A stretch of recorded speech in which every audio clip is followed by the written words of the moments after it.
Business communication comes down to three things: knowledge, professionalism, and a good grasp on business English. But don't worry, here at Learning English Pro, I've got you covered. This masterclass is your shortcut to improving your business English and taking your communication skills to the next level. You're very welcome to Learning English Pro. My name is Jer, your English teacher and guide. In this masterclass, we'll explore everything you need to know for professional communication. You'll start by building a strong foundation of essential business phrases and verbs. Then we'll tackle practical topics like writing clear professional emails, handling meetings with confidence, and delivering outstanding presentations. You'll learn how to ace job interviews, whether you're a beginner or aiming for advanced skills, and I'll even teach you how to ask for a raise in English. Plus, we'll cover specialized communications for sales, customer service, and call centers, so you're ready for any situation. By the end of this lesson, you'll have a complete toolkit for business English to really aid you and take your business communication skills to that next level. And if you're a member of the channel's student membership, you can download the massive 50-page guide to this lesson. It's complete with all the phrases and content from the lesson. Want to join? My student membership is just the price of a coffee each month and comes with so many benefits: early access to videos, detailed PDF guides for lessons, online games, quizzes, and more. It's the best way to fast track your learning and get even more from Learning English Pro. All the lessons covered in this masterclass are time-stamped and chaptered. That means that you can go to the video description and select the lesson that you want to look at first. Before we dive into our masterclass, let's take a look at some essential tips for business communication. In business communication, how you begin a meeting sets the tone for the entire conversation. A clear, confident opening grabs attention and shows professionalism. For example, instead of saying, "Hi, can I ask you something?" say, "Hi, I'd like to discuss the deadline for our project." This signals to the other person that you respect their time and have a clear purpose. Clear language is essential in emails and things like meetings, which we'll see later in the masterclass.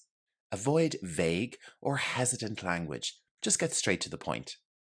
Politeness is crucial, but in the business world, indirect language can cause confusion or make you seem uncertain. Instead of saying something like, "I was wondering if you could possibly share the report with me," be straight and direct. "Could you please send me the report by tomorrow?" Saying this instead is polite, professional, and makes things crystal clear. The key is to use polite phrases like please and thank you while remaining firm and to the point. Strong verbs bring life to your communication and show that you're proactive. Instead of saying, "I will be responsible for the meeting," say, "I will organize the meeting."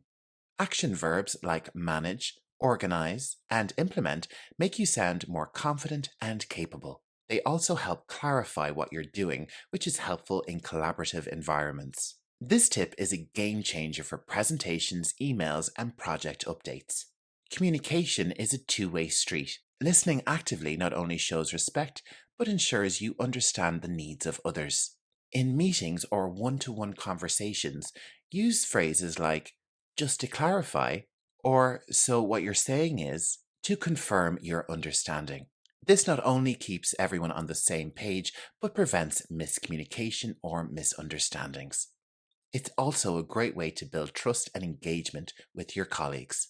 Different situations and audiences require different tones and styles. A formal email to your boss might have a phrase like, "I look forward to your feedback," while an email to a colleague might say, "Let me know what you think." The ability to adapt shows professionalism and flexibility.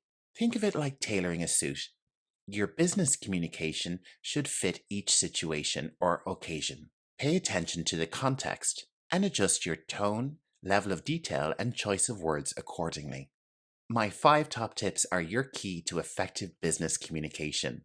They're easy to practice and will make a notable difference to how you come across at work. And don't worry, this is just a taste of what's to come. The rest of the masterclass is packed with useful tips, phrases, strategies, and so much more.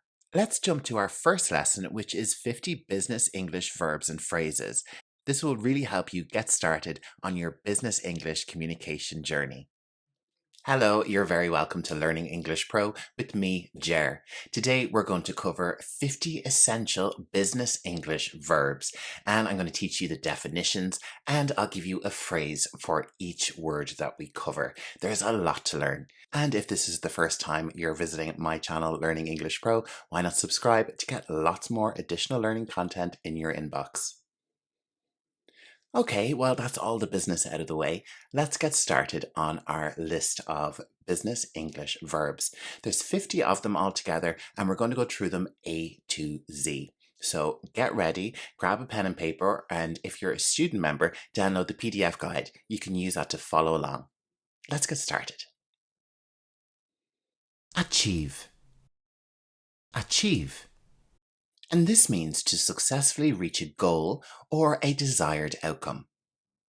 Achieve. We aim to achieve a 200% increase in sales this quarter. Allocate. Allocate. And this means to set aside time or resources for a specific purpose. Allocate. The manager allocated funds to each department for the upcoming project. Analyze. Analyze. And this means to examine something in detail to understand it better. We need to analyze the data before making a decision.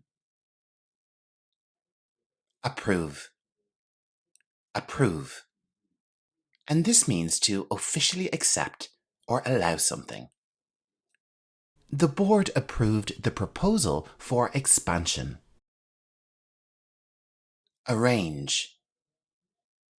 Arrange. And this means to organize or set up something in advance.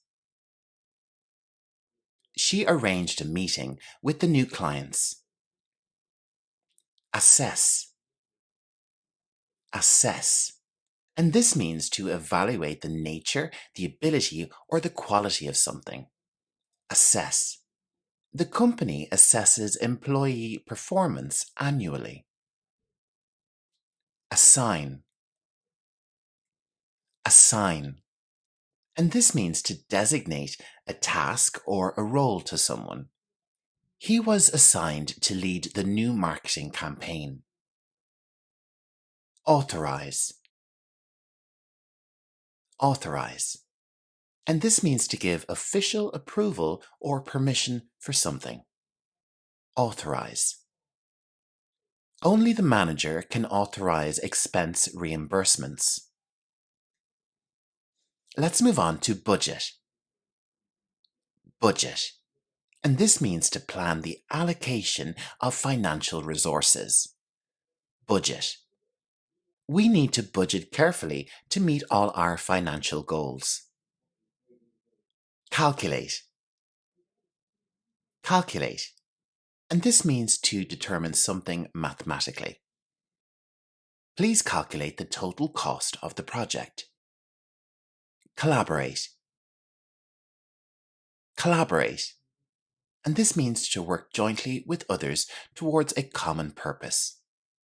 Collaborate. Our teams collaborated on the new product launch. Communicate. Communicate. And this means to share or exchange information. It's important to communicate regularly with clients. Our next term is conduct. Conduct. And this means to organize or carry out an activity. Let's take a look at our example sentence.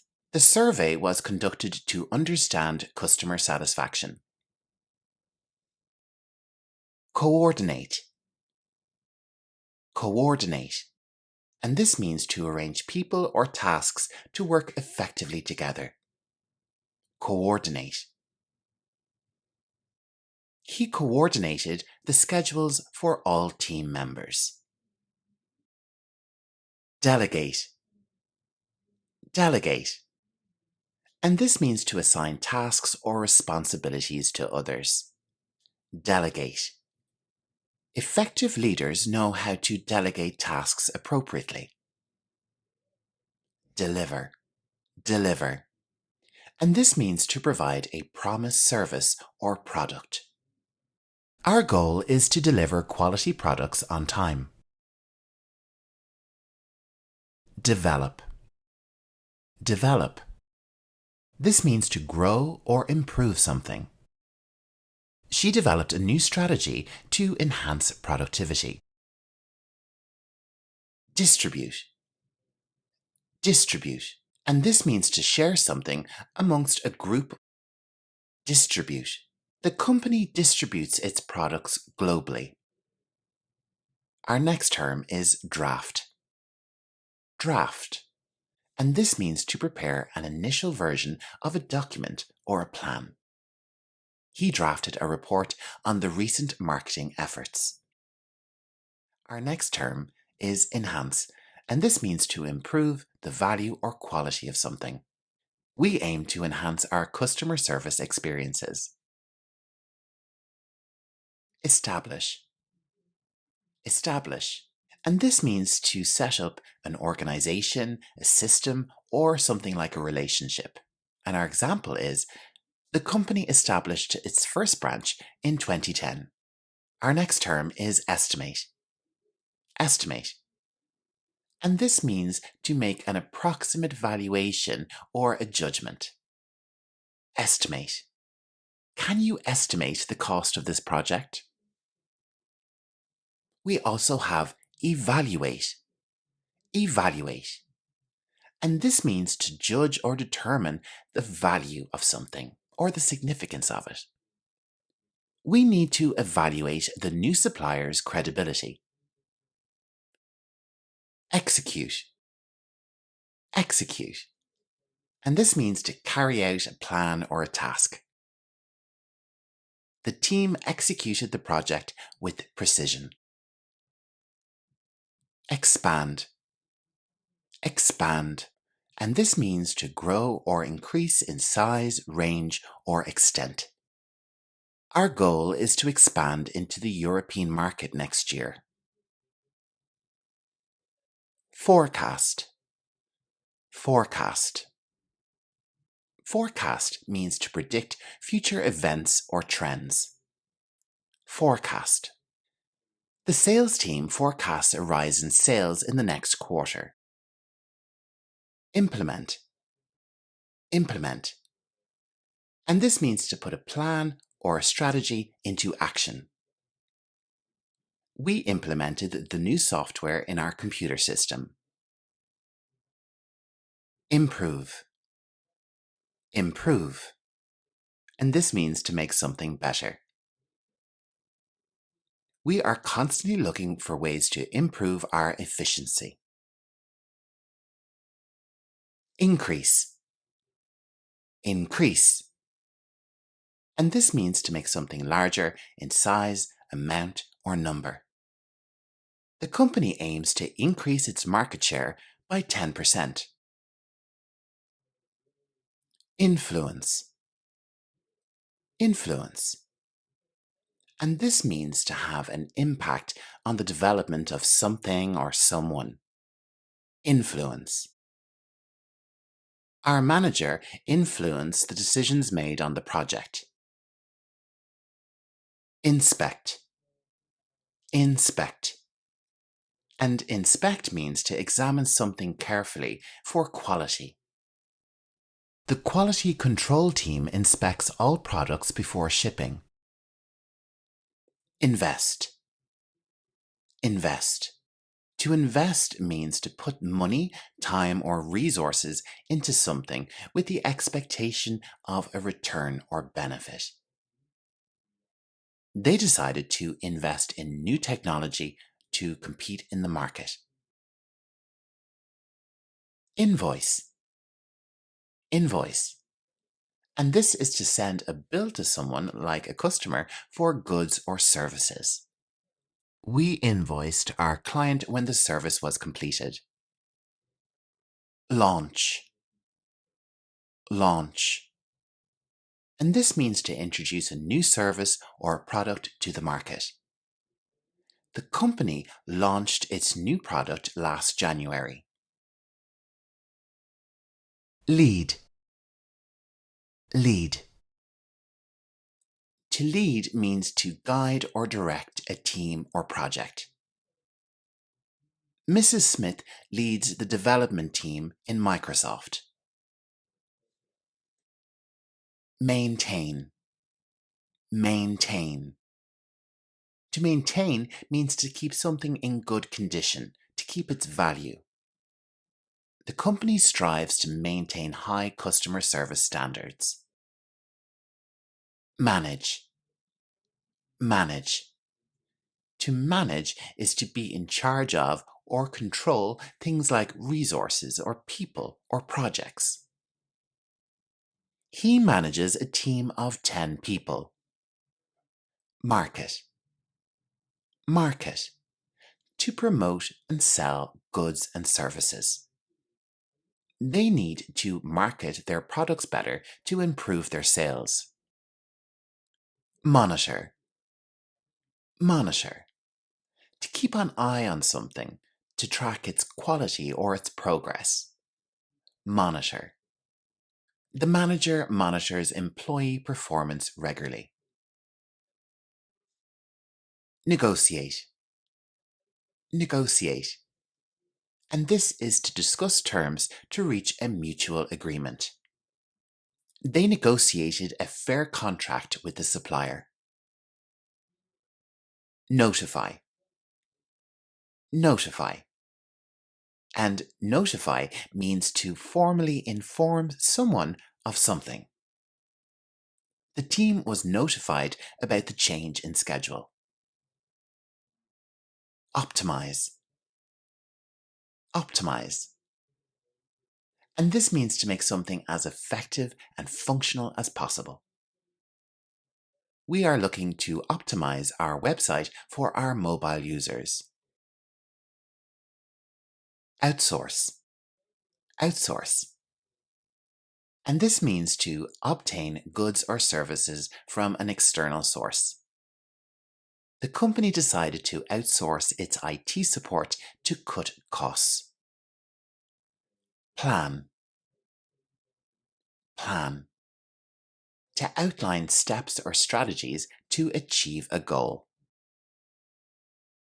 We need to plan the project timeline carefully. Present. Present. And to present means to formally share information, usually in the form of a meeting or a presentation. He presented the quarterly results to the board. Prioritize. Prioritize. And this means to determine the order in which tasks are done based on importance. Prioritize. It's essential to prioritize tasks to meet deadlines. Produce. Produce. And this means to make or manufacture goods or services. The factory produces thousands of units every day. Promote. Promote. This means to support or actively encourage a product, a service, or a person. They promoted the new product through a marketing campaign. Recommend. Recommend. To suggest a course of action or to endorse something. I recommend hiring additional staff to cope with the workload. And can you believe we're on to our 50th and final business English verb? Review. Review. This means to examine or assess something with the view of making improvements. Let's review the project to identify areas for improvement. And review brings us to the end of this lesson on 50 business English verbs. So we didn't even get to the end of the alphabet with this one. We still have lots more verbs to cover, and in the next part, we'll cover the rest of the alphabet, all the way from S to Z. There may not be 50, but we'll finish it up in a part 2. If you're a student member, make sure to download the PDF guide that comes with this lesson. You can get that on the Community tab. It has all the content from the lesson. And if you're not a member yet, why not? It's great value. €4.99 or about $4 will get you membership per month. It's about the price of a cup of coffee, and you can really grow and expand your English. Here on Learning English Pro, I cover medical and business English, and I'm open to covering anything that you suggest. So if you've any questions about the student membership, drop a comment below. I'm happy to answer anything. And if you're interested, sign up. The link is in the video description and on the channel page.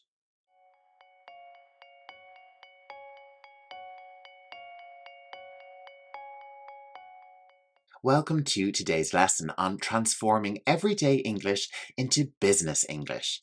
In this session, we'll go over common phrases and show you how to elevate them for a professional setting. But let's dive straight into our lesson on transforming very basic English into professional business English, and I'll be explaining everything along the way. The list of phrases covered in today's video are in the video description for you, along with timestamps for navigating the lesson. Okay, let's get started. Our first basic English phrase is, can you do this? In a business environment, it's important to be polite and respectful when making requests. The phrase, could you please handle this, is more courteous and professional. Using please adds a level of politeness, and handle this task sounds more formal than do this. Could you please handle this task? Our next basic phrase is, I don't know.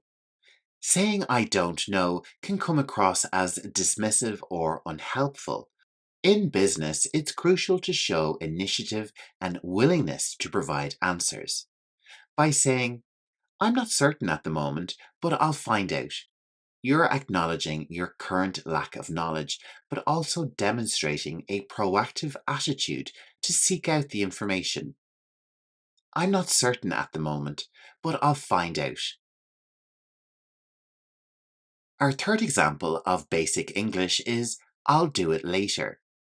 In business, it's vital to show you are managing your time effectively and taking tasks seriously.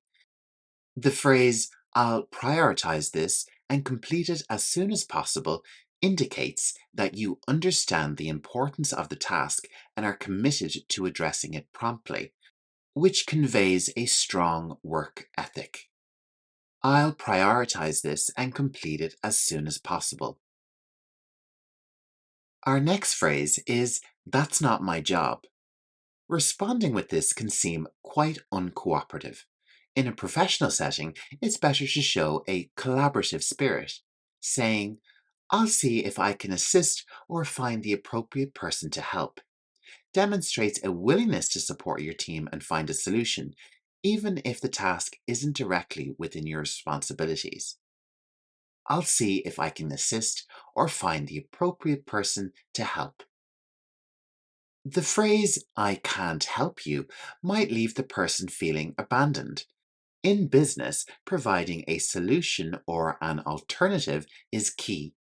By saying, let me direct you to someone who can assist you, you're offering a constructive response, showing that you care about the person's needs and are committed to finding help for them.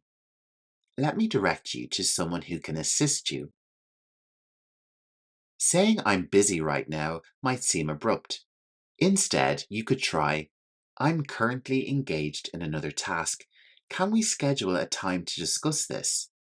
By explaining your current engagement and suggesting a specific time to address the issue, you show that you value the person's concern while managing your priorities effectively.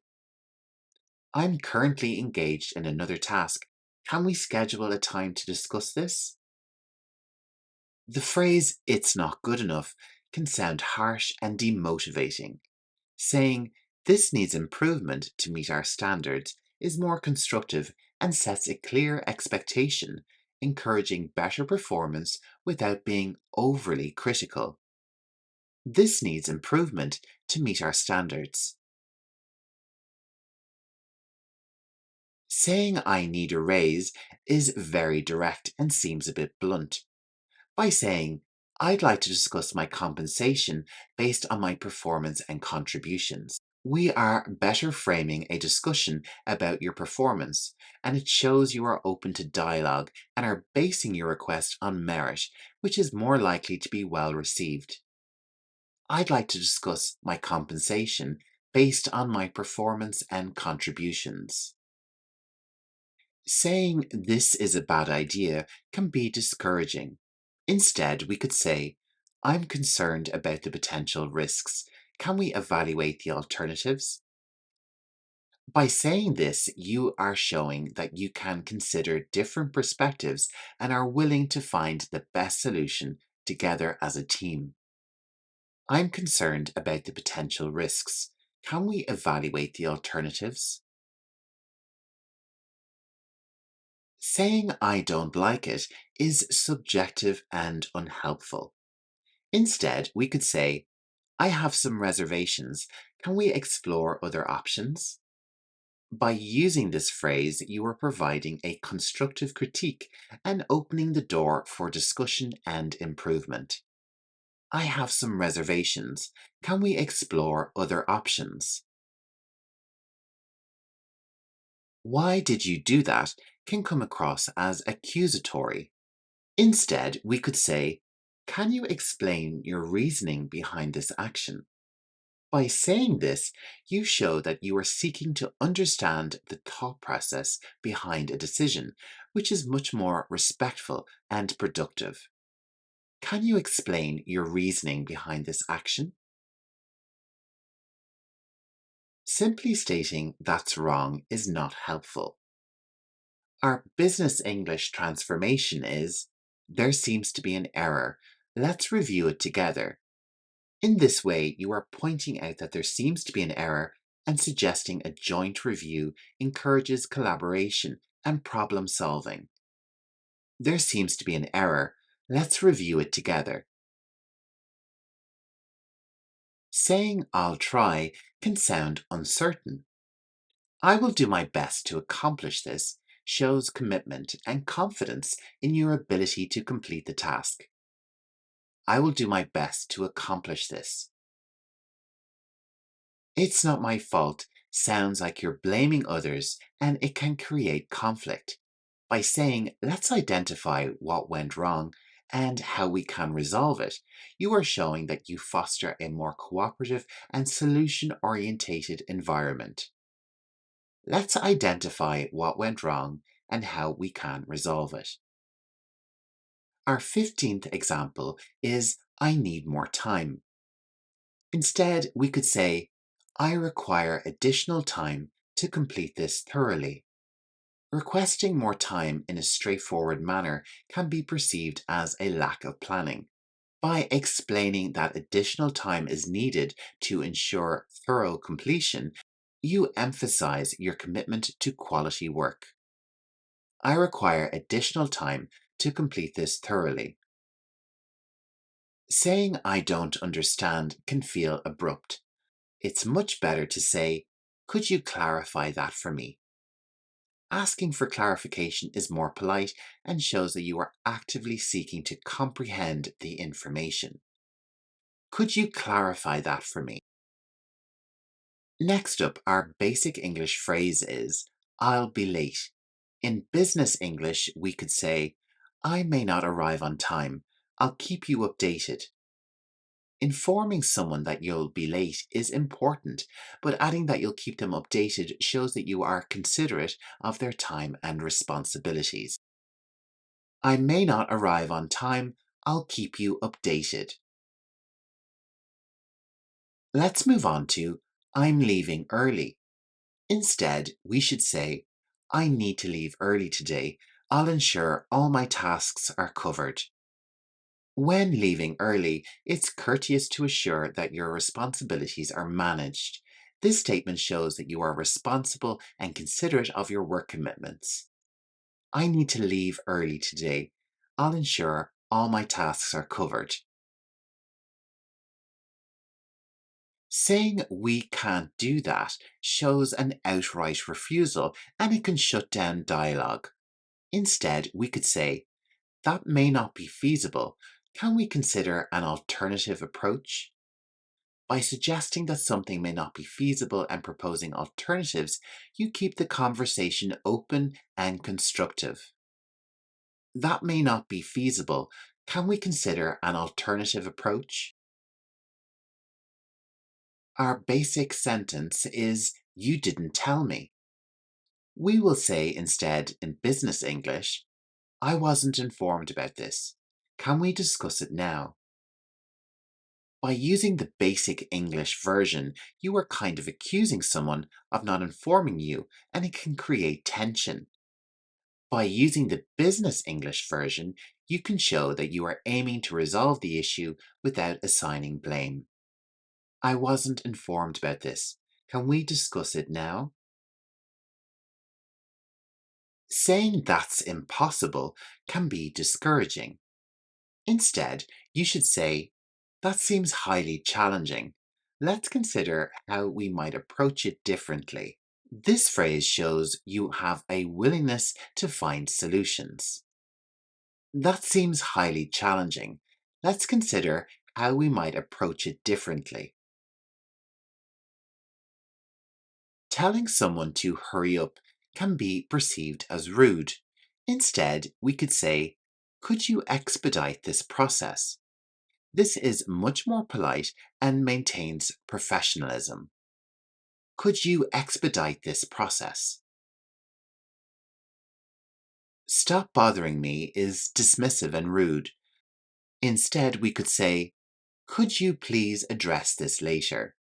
This is more respectful and maintains a positive tone. Could you please address this later? Saying this is boring can be demotivating. Instead, say, this could be more engaging. Can we make some adjustments? This phrase comes across as being constructive and encouraging of improvement. This could be more engaging. Can we make some adjustments? Demanding action with do it now can be abrasive. Please address this immediately is a more polite yet urgent request, maintaining respect.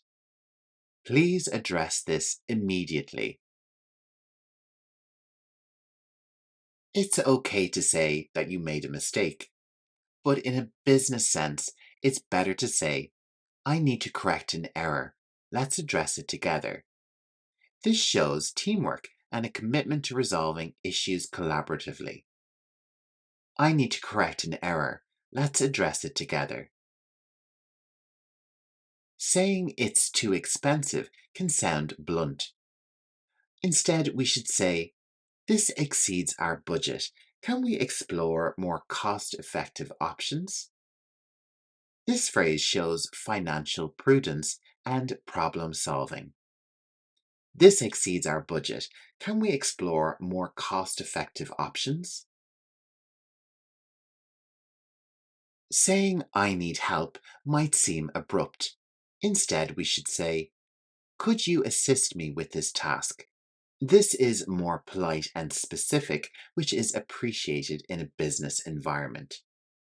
Could you assist me with this task? Admitting forgetfulness with I forgot might come across as careless. Instead, you should say, it slipped my mind. I apologize for the oversight. This shows being able to take responsibility and a commitment to making things right. It slipped my mind. I apologize for the oversight. Saying it's not ready can sound unprepared. Instead, you should say, this is still in progress. I will inform you once it's complete. This sentence shows that you are actively working on something and you're managing someone else's expectations.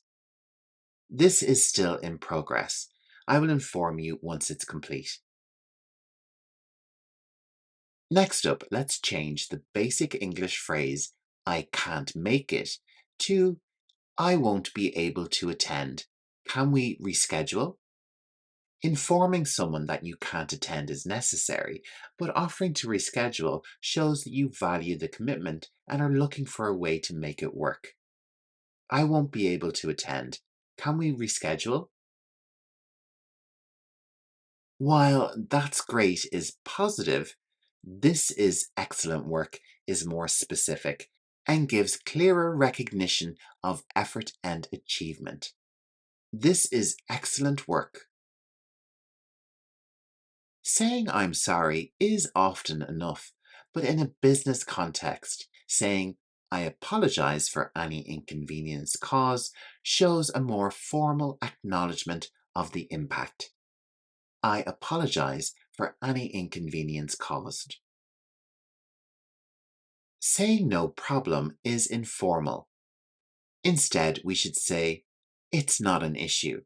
This is more professional and it reassures someone that their request or action is acceptable. It's not an issue. Suggesting a meeting with "let's meet" can seem informal. "Can we schedule a meeting" is more professional and indicates respect for the other person's time. Can we schedule a meeting? While "you're welcome" is very polite, "it was my pleasure" adds a touch of formality and warmth, which is often appreciated in business communications. It was my pleasure. Thanks is casual and can be seen as less sincere. Thank you very much is more formal and expresses greater appreciation. Thank you very much. Saying "I don't agree" is quite direct and might lead to conflict. Instead, we could say, "I have a different perspective on the matter." By saying this, you are allowing for a more open and respectful dialogue. I have a different perspective on this matter. Saying "this is urgent" is direct, but can create unnecessary stress. "This requires immediate attention" is a more professional way to convey urgency without sounding alarmist. This requires immediate attention. Saying "it's too late" is very final and can close off discussion. Instead, we could say, "We missed the deadline. Let's evaluate our options." This phrase comes across as being more constructive and solution-oriented. We missed the deadline. Let's evaluate our options. Saying "I'm not interested" can come across as dismissive. Instead, you should say, "I don't see the value in this at the moment." By saying this, you leave room for further discussion if the situation changes. I don't see value in this at the moment. Our next basic English phrase is "what's the point?" This can come across as cynical or dismissive. Instead, you should say, "Could you explain the purpose behind this?" This phrase is more respectful and encourages a clearer understanding. Could you explain the purpose behind this? While "good job" is positive, "well done" is slightly more formal and can convey greater sincerity in acknowledging someone's work. Well done. "I'm on it" is casual and can be interpreted as less committed. "I'm handling it now" is more formal and indicates that you are actively addressing the task. I'm handling it now. "Can you wait" sounds abrupt and rude. "Could you please hold on for a moment" is more polite and shows respect for the other person's time. Could you please hold on for a moment? Saying "this is a mess" can seem overly critical. In business English, we would say, "this needs significant improvement." This is more constructive and focuses on the action needed. This needs significant improvement. "I'm done" can sound informal and rushed. Instead, I have completed the task is more formal and provides clear communication about the work that is finished. I have completed the task. Telling someone you're wrong is quite confrontational. Saying, I believe there might be a misunderstanding, is much more diplomatic and opens the door for clarification. I believe there might be a misunderstanding. Saying that's not true can sound accusatory. Instead, you should say, I think there's some misinformation. This is more tactful and less likely to cause offense. I think there's some misinformation. And can you believe we're already on our 50th and final phrase? Let's go is informal and might seem a bit too casual in a business setting. Instead, you should say, let's proceed. This is much more professional and conveys the same sense of moving forward. These examples highlight the importance of being polite, proactive, and solution-oriented in a business environment. By refining your language, you can communicate more effectively and professionally. Practice these transformations and you'll see a significant improvement in your business interactions.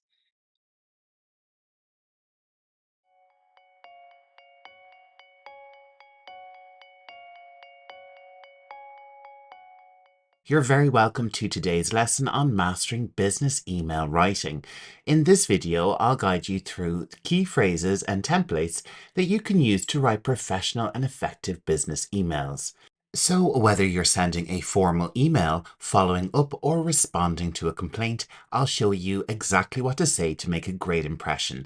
So if you're ready, let's get started. To begin, let's take a look at the basic structure of a business email. Most professional emails have this structure. In this lesson, we'll go through each section one by one and give you lots of examples to use when you're writing your own emails. Understanding this structure will help you organize your thoughts and ensure that your email is clear and professional. First, let's take a look at the subject line. The subject line is the first thing the recipient sees, so it needs to be clear and informative. Here are some examples. If you need to schedule to meet someone, you could use the subject line meeting request, and if you know the date which you want the meeting for, add that in as well. If you're getting back to a colleague about something, you could say follow up and add in the topic that you're following up with. And if you have new information that you need to report, you could say update on and the topic at hand. If you have a question for your colleague, then you could say question regarding plus the topic. Here I've added in payroll. Maybe you're inviting your colleague out to an event. Here you would say invitation to and the event.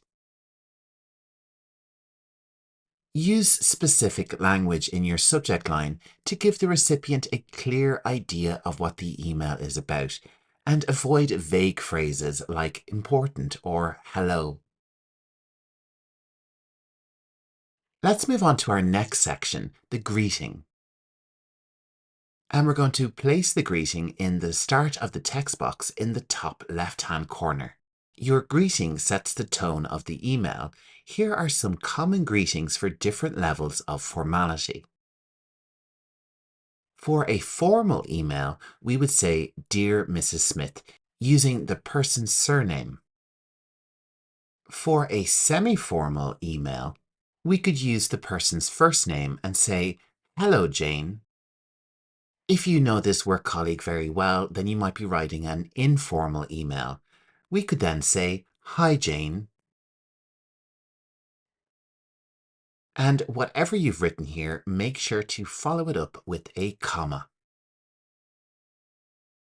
If you're unsure of the recipient's level of formality, it's always safe to start with a formal greeting like dear and adjust based on their response. Next up, here are some effective opening sentences that you can use to begin your email depending on the context. For introductions, you could say, I hope this message finds you well. My name is John and I'm reaching out regarding, and here you would add in the rest of your information. For a follow-up email, you could say, I'm following up on our previous conversation about, and then continue with the topic. For updates, we could say, I wanted to update you on the status of, and here you'd add in your own information. For questions or requests, you could say, I'm writing to request information about, and if you wish to invite someone to an event, you could say, I'd like to invite you to, and then add in the event. Your opening sentence should be polite and set a friendly tone for the rest of the email. Now let's move on to the body of the email. This is where you include the main message. Here are some tips. Be clear and concise. Stick to the main points and avoid unnecessary details. Use bullet points.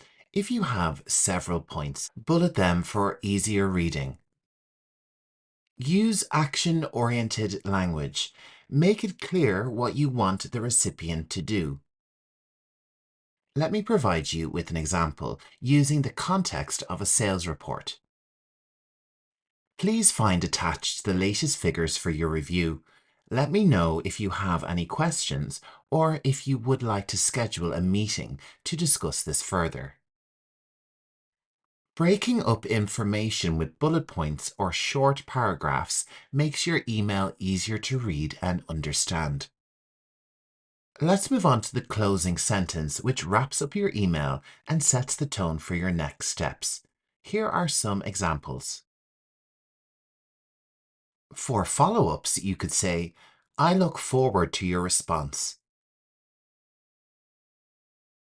For offers of assistance, please let me know if I can assist you further. For confirming actions, you could say, thank you for your attention to this matter. And for polite endings, you could say, thank you for your time. Choose a closing sentence that matches the tone and purpose of your email. This leaves the recipient with a clear understanding of what you expect next. Now, finally, let's look at some professional sign-offs to end your email. You could use best regards, kind regards, sincerely. Any of these sign-offs can be used. It just comes down to your style or preference. Follow your sign-off with your name, job title, and company. You can add additional contact information here if you wish. Adding a professional sign-off and signature makes your email look polished. For lots more templates and a guide for this lesson, make sure to check out the PDF download. The link for that is in the video description. I'm delighted to offer this as my first PDF download, and coming soon, I will have a download center full of lots of additional learning guides, puzzles, games, and lots more.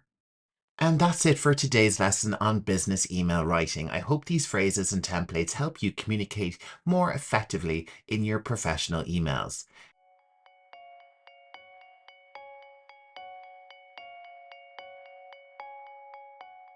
You're very welcome to today's lesson on 50 essential business English phrases for meetings. These phrases will help you communicate clearly and confidently in any business meeting, whether you're attending, leading, or participating. If this is your first time with Learning English Pro, make sure to drop a like and subscribe for even more English learning content. So if you're ready, let's jump right into today's lesson with our business English phrases for meetings. Let's start with phrases you can use to begin a meeting. Shall we get started? Let's begin the meeting. Thank you all for being here today.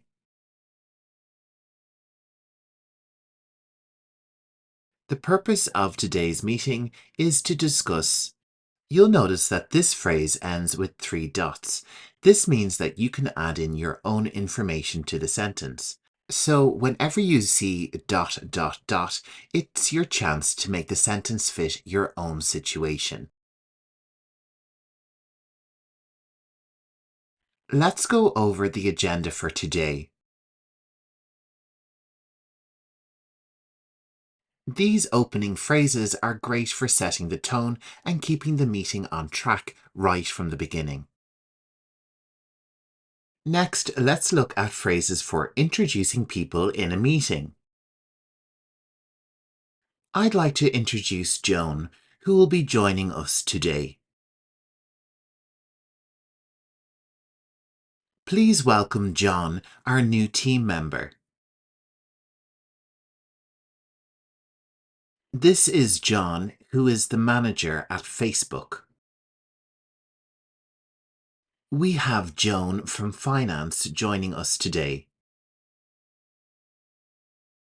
Let's all introduce ourselves before we begin. Introducing participants properly is important for creating a collaborative atmosphere in your meeting. When it's time to make your contribution in the meeting, here are some key phrases to express your thoughts or ideas. I'd like to make a point about. Can I add something here? I believe that. My suggestion would be. In my opinion, we should.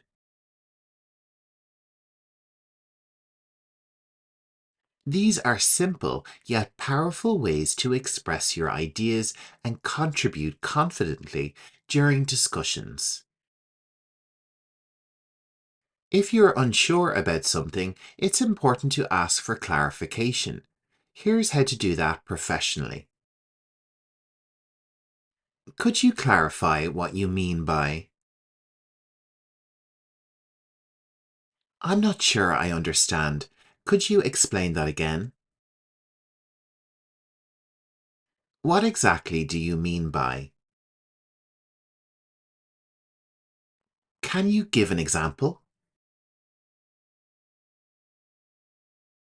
Could you elaborate on that? Asking for clarification shows that you're engaged and want to fully understand the topic before moving forward. When you agree with something being discussed, use these phrases to show your support. I completely agree with you. That's an excellent point. I think you're right. I agree with what John said. Absolutely, I couldn't agree more. These phrases help you express agreement and create a collaborative atmosphere in the meeting. If you disagree with a point, it's important to express it politely. I see your point, but I think. I'm afraid I have to disagree with you on that. With all due respect, I think we should consider another approach. I understand your perspective, but I have a different point of view on this. Being polite while disagreeing shows professionalism and helps maintain positive relations in the workplace. Meetings are often a time for suggestions and new ideas. Here's how to offer your suggestions effectively. How about we try, I would suggest. One possible solution could be, what if we? Another option might be, offering suggestions shows initiative and helps drive the meeting towards actionable outcomes. There are times when you need to interrupt someone, but it's important to do so politely. Sorry to interrupt, but can I just say something here? I don't mean to cut you off, but if I could just add to that. Before we move on, I'd like to. Interrupting politely can help keep the meeting on track without offending others. To involve others and get their input, here are some useful phrases for asking opinions. What do you think about this? How do you feel about? Do you have any suggestions? Can we get your input on this? What's your opinion on? Asking for opinions encourages participation and makes the meeting more interactive. Finally, when it's time to wrap up the meeting, here are some phrases you can use to summarize and close. Let's summarize what we've discussed. To recap, we've agreed on. Before we finish, let's go over the next steps. Thank you all for your time and contributions today. We'll follow up with the action items via email.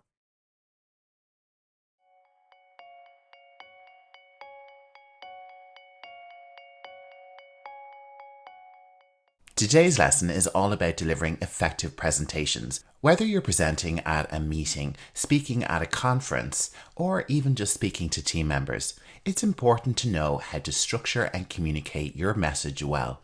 In this lesson, I'll guide you through all the key stages of a professional presentation, from opening, covering topics, answering questions, and concluding the meeting. We'll cover it all. I'll give you plenty of phrases and tips along the way. Let's get started. Starting strong is essential for grabbing everyone's attention and for setting a good tone. Let's look at some phrases and how we can open the meeting.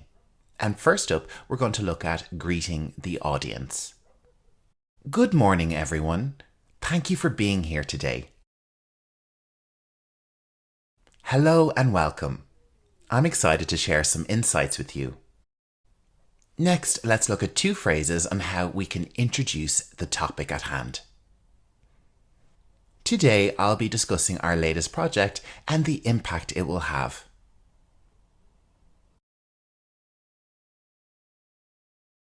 My presentation will focus on our latest project with the focus on sales. And next, we want to let the audience know what to expect, so we need to outline the presentation structure. I will begin with an overview, then go into details on key points, and finally open up for questions. Or perhaps we can give more detail. First, I'll cover sales, then we'll move on to marketing and wrap up with payroll. So next, let's take some of those phrases and use them in an example. Good morning everyone, my name is Jer and today I'll be discussing our latest project developments. I'll start with an overview, go into specifics and finally open up for any questions.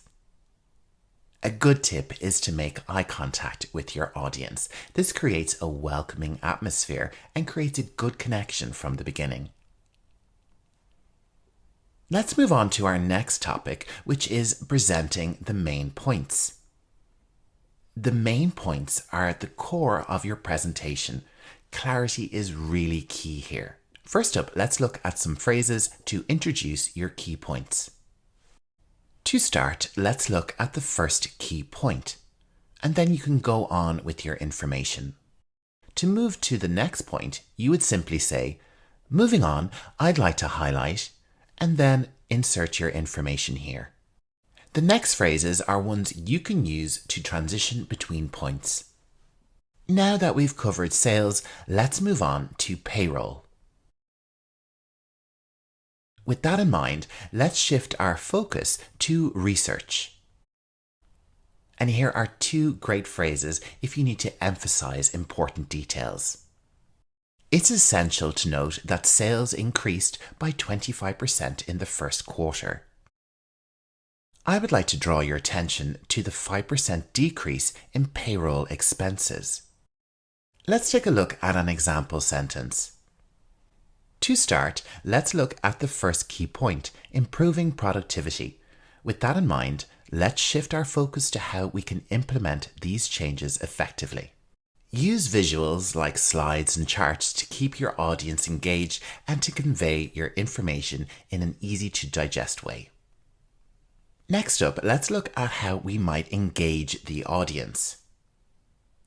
A successful presentation keeps the audience engaged. Here are ways to encourage interaction and maintain interest. A really good way to do this is to ask questions to the audience. How many of you have experienced this in your work? Does anyone have thoughts on this approach? Here are some ways that you can invite questions and feedback. Feel free to ask questions at any time. If there's something you'd like me to clarify, please let me know. We can also use things like rhetorical questions to emphasize points. So, what does this mean for our team? Why is this important? Because it directly impacts our success. Let's use some of these together in an example. How many of you have encountered this challenge? Feel free to ask questions at any time and I'll do my best to address them. A good tip is to pause occasionally and give your time audience to engage with you and to take in what you've said. This allows for a natural flow to your presentation. Staying calm and confident can be challenging, especially if you're nervous. If you have a moment of confusion during your presentation, it's okay to pause and take a moment. And here are some phrases you can use to do that. Let me take a moment to gather my thoughts. I'd like to pause briefly before moving on. Something that you can use before the meeting is positive self-talk, something like an affirmation where you can talk to yourself to give yourself a little bit more confidence. I'm prepared for this and I know my material. I'm here to share valuable information. You can project an awful lot of confidence with body language. Make sure to stand up straight, don't slouch. And use hand gestures to emphasize points naturally. Practice your presentation multiple times to give you confidence and to help you relax. Our final section is concluding the presentation. Ending your presentation with impact can leave a lasting impression. Here's how we can do that. An important thing you can do is summarizing the key points of the meeting. To recap, we've covered sales, research, and payroll. In summary, today's presentation focused on research and development. The end of a meeting is a really good time to ask for questions. Here's how you can do that. Are there any final questions or comments before we wrap up? I'd be happy to take any questions you have at this time. And we've almost wrapped up our meeting. It's just time for a closing final statement. Thank you for your attention. I look forward to implementing these ideas together. Let's work towards these goals as a team and make a positive impact. So for the last time, let's take all of these phrases and use them together in an example. To recap, we've discussed productivity, implementation strategies, and ways to overcome challenges. Thank you for your attention. Let's work together to make these changes a reality. It's good to end with a good positive tone and to thank the audience for their time. This will leave a good lasting impression. And that's it for our lesson on how to deliver an effective presentation in English. I hope you've enjoyed it. If you're a student member, don't forget to download the PDF guide that comes with this lesson. It's a great study tool. And if you're not a student, you can click the link in the video description to join now. For just the price of a cup of coffee every month, you'll get a PDF guide for every new lesson I publish, along with early access to videos, extra quizzes and games online, and lots of other fun stuff.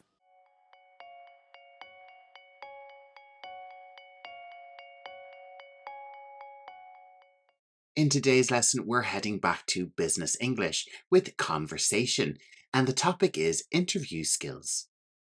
Today, we'll be going through 3 different interview scenarios to help you improve your English speaking skills. I've chosen 3 types of jobs: a store assistant, a restaurant waiter, and finally a financial analyst. The last interview is more advanced, so stick around for a bit of a challenge. Now, let's dive into the interviews. Pay close attention to how the candidates respond to each question and how they interact with the interviewer. And later, we'll take a look at the key qualities of each successful interview. These interviews will have an interviewer. This is the person who asks the questions in a job interview. In our examples, the interviewer is the person representing the company or organization. An interviewee is the person who answers the questions. This is the candidate applying for the job. In our first scenario, the interviewer is Miss Smith. She is the owner of a clothing boutique. Our interviewee is John Roberts, and the job he is applying for is a store assistant. Let's check out the interview. Hi, Mr. Roberts. Thank you for coming in today. How are you? Hi, I'm doing well, thank you. It's great to be here. Wonderful, let's get started. Have you worked in retail before? Yes, I have. I worked as a sales associate at a department store for about 2 years. I assisted customers, managed inventory, and handled the register. I also helped with merchandising and setting up displays. That's good to hear. How do you handle a busy day at the store? I stay calm and focused. I prioritize helping customers first and make sure the store stays organized. I'm used to multitasking and working efficiently, even when it gets hectic. Excellent. Customer service is very important to us. How do you ensure customers have a positive experience? I always greet customers with a smile and make sure they feel welcome. I listen carefully to what they're looking for and offer personalized assistance. My goal is to help them find exactly what they need and to leave the store happy. That's exactly what we're looking for. Why are you interested in working at our boutique? I've always had an interest in fashion and I love the unique style your boutique offers. I'm excited about the opportunity to work in a more specialized environment where I can really connect with customers and share my passion for clothing. Thank you, Mr. Roberts. You seem like a great fit. We'll be in touch soon. Thank you for the opportunity. I look forward to hearing from you. Have a great day. You too. Our next interview is for the job of a restaurant waiter. The interviewer is Mrs. Sharma, a restaurant owner, and the interviewee is Tom Turner. Let's see how it goes. Hi, Mr. Turner. Thanks for coming in today. How are you? Hi, I'm doing well, thank you. I appreciate the opportunity to be here. Glad to hear that. So, do you have any experience working in the food service industry? Yes, I do. I've worked as a waiter for the past 3 years at a family restaurant. My responsibilities included taking orders, serving food, handling payments, and ensuring guests had a great dining experience.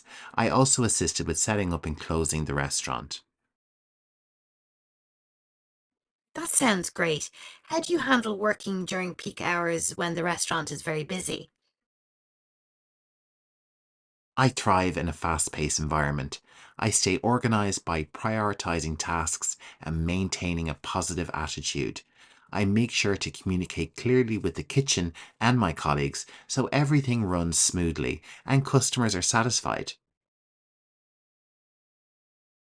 Excellent. Customer satisfaction is key here. How do you make sure guests feel welcome and taken care of? I always greet guests warmly and make sure to be attentive to their needs.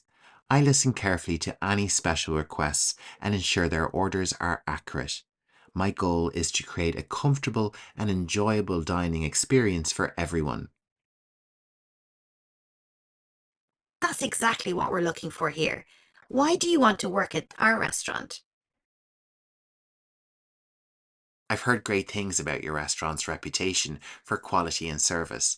I'm passionate about food and enjoy interacting with people.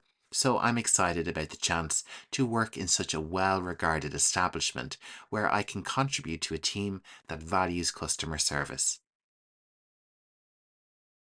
Thank you, Mr. Turner. I appreciate your enthusiasm and experience.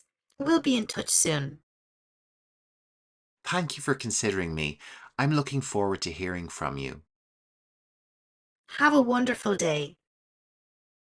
You too. Our third interview is for the job of financial analyst. The interviewer is a HR manager called Miss Collins, and the interviewee is Daniel Davis. This interview is a lot more advanced than the previous two, so pay attention. Good afternoon, Mr. Davis. Thank you for coming in today. How are you? Good afternoon. I'm doing well, thank you. I'm glad to be here. Wonderful. Let's get started. Could you tell me about your experience in the finance industry and how it relates to the role of a financial analyst? Certainly. I have a master's degree in finance and over 4 years of experience working as a junior financial analyst at a mid sized investment firm. In my previous role, I was responsible for analysing financial data, preparing detailed reports, and assisting in the creation of financial models. I've worked closely with senior analysts on investment strategies and have a strong foundation in both quantitative analysis and financial forecasting. That sounds like a solid background. How do you approach complex financial problems, especially when dealing with large data sets?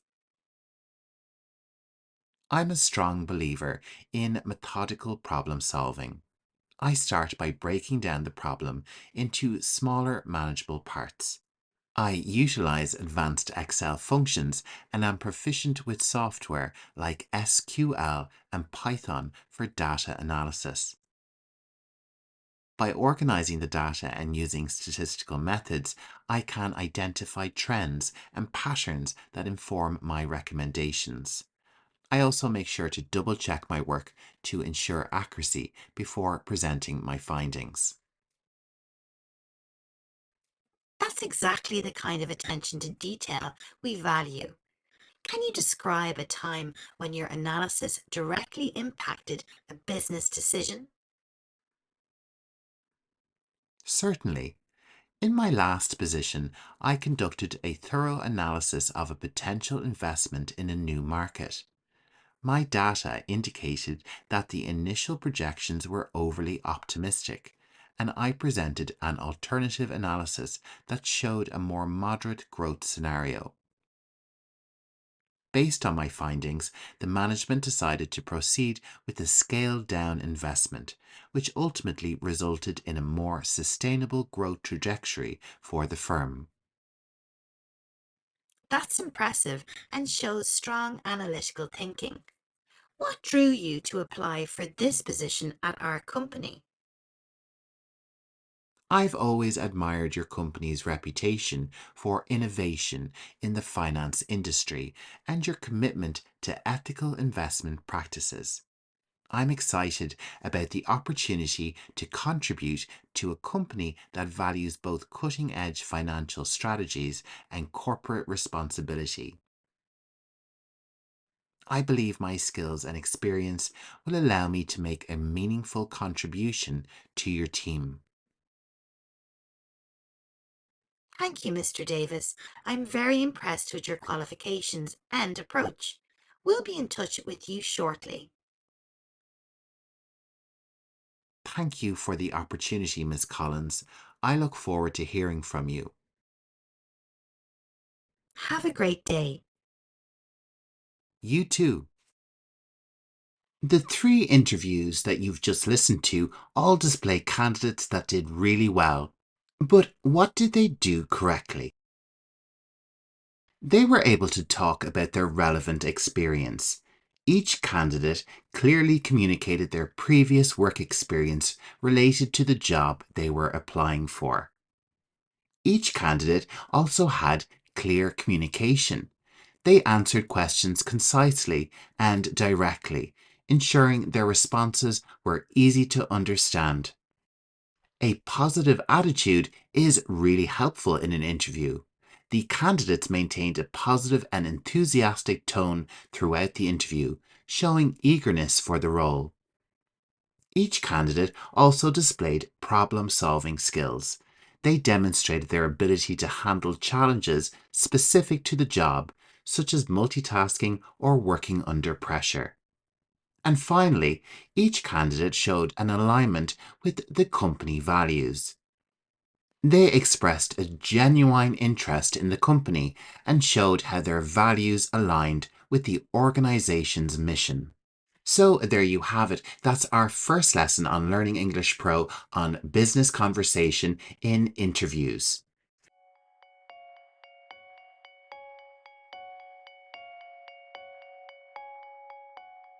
Welcome back to our interview skills series. In this lesson, we're going to dive into behavioral interview questions, which are especially important for business related roles like management, marketing, finance, and consulting.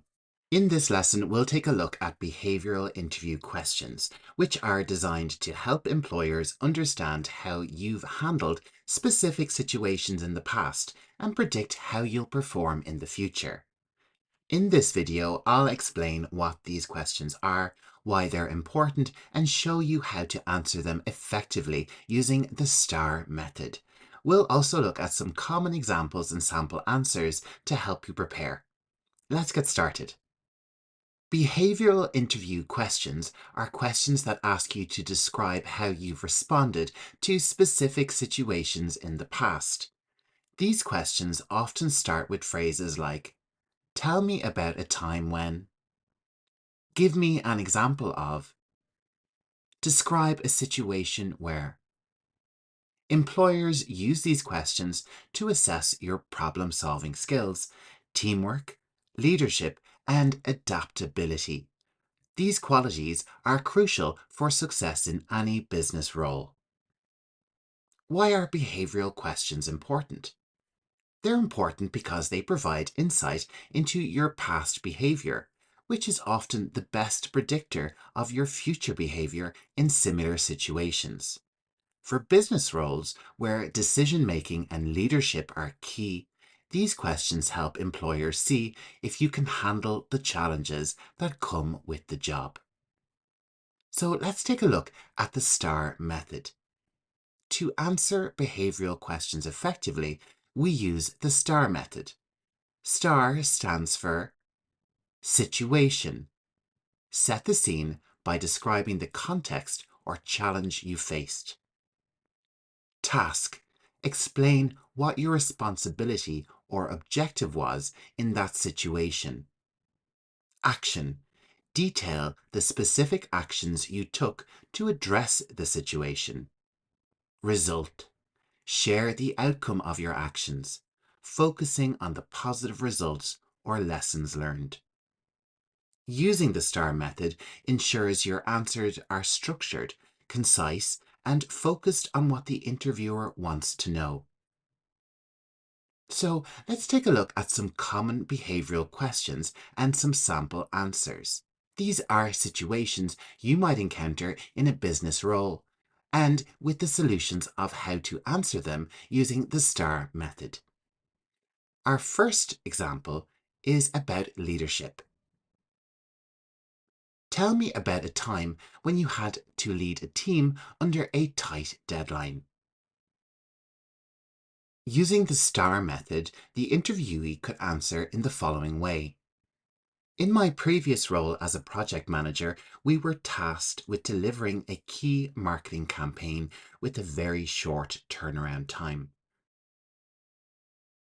I was responsible for leading the team to ensure we met the deadline without compromising on quality.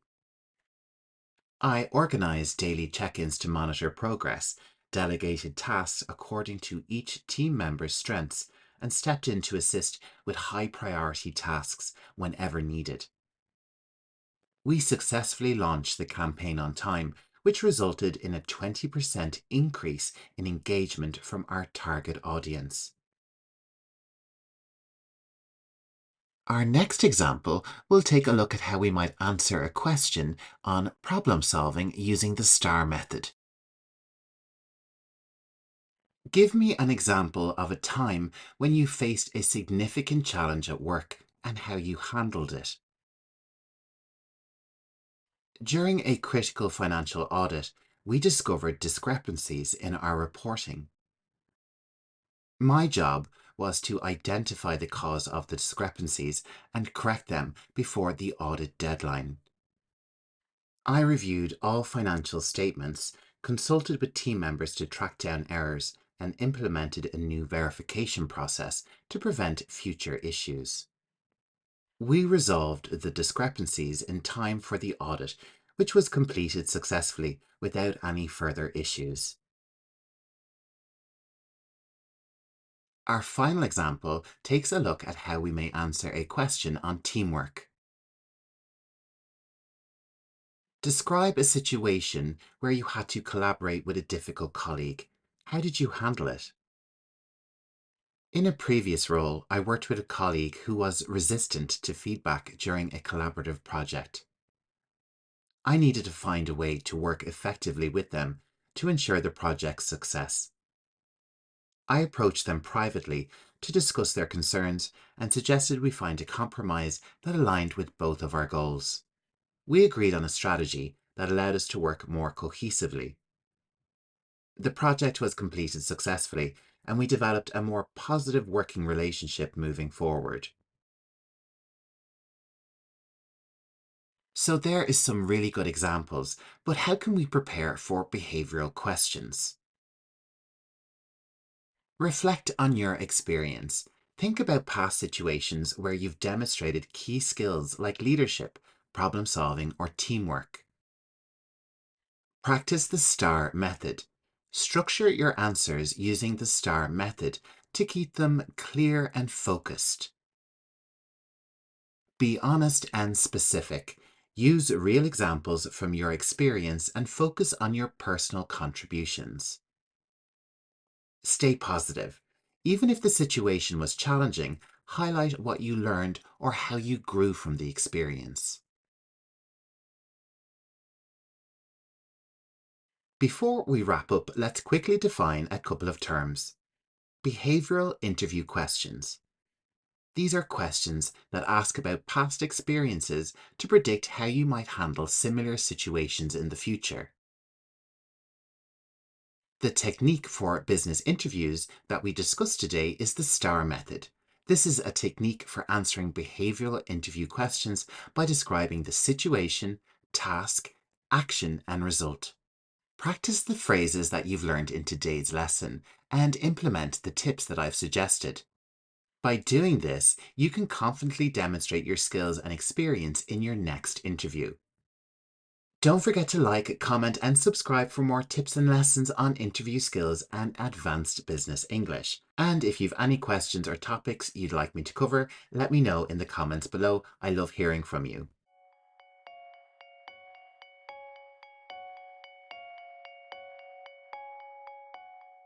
Today's lesson is all about 35 essential phrases for recruitment, perfect for HR professionals or anyone interested in learning more about the hiring process in English.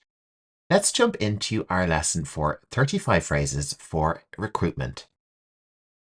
In any HR role, recognizing when it's time to hire is a crucial step in maintaining an effective and productive team. In this section, we'll cover essential phrases to help you clearly communicate the need for recruitment in English. We have identified a skills gap in the marketing department.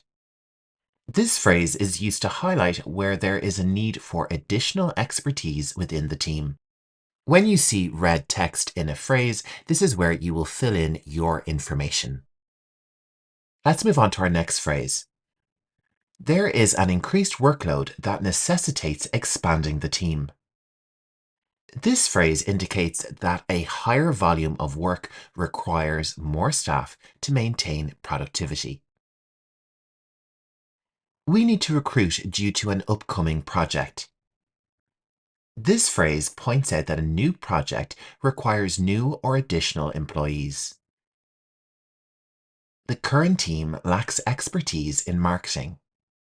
We can use this phrase to explain why additional recruitment is necessary. Our recent growth means we need to hire more team members. This phrase highlights expansion as the reason for recruitment. Now let's move on to listing a job on a website.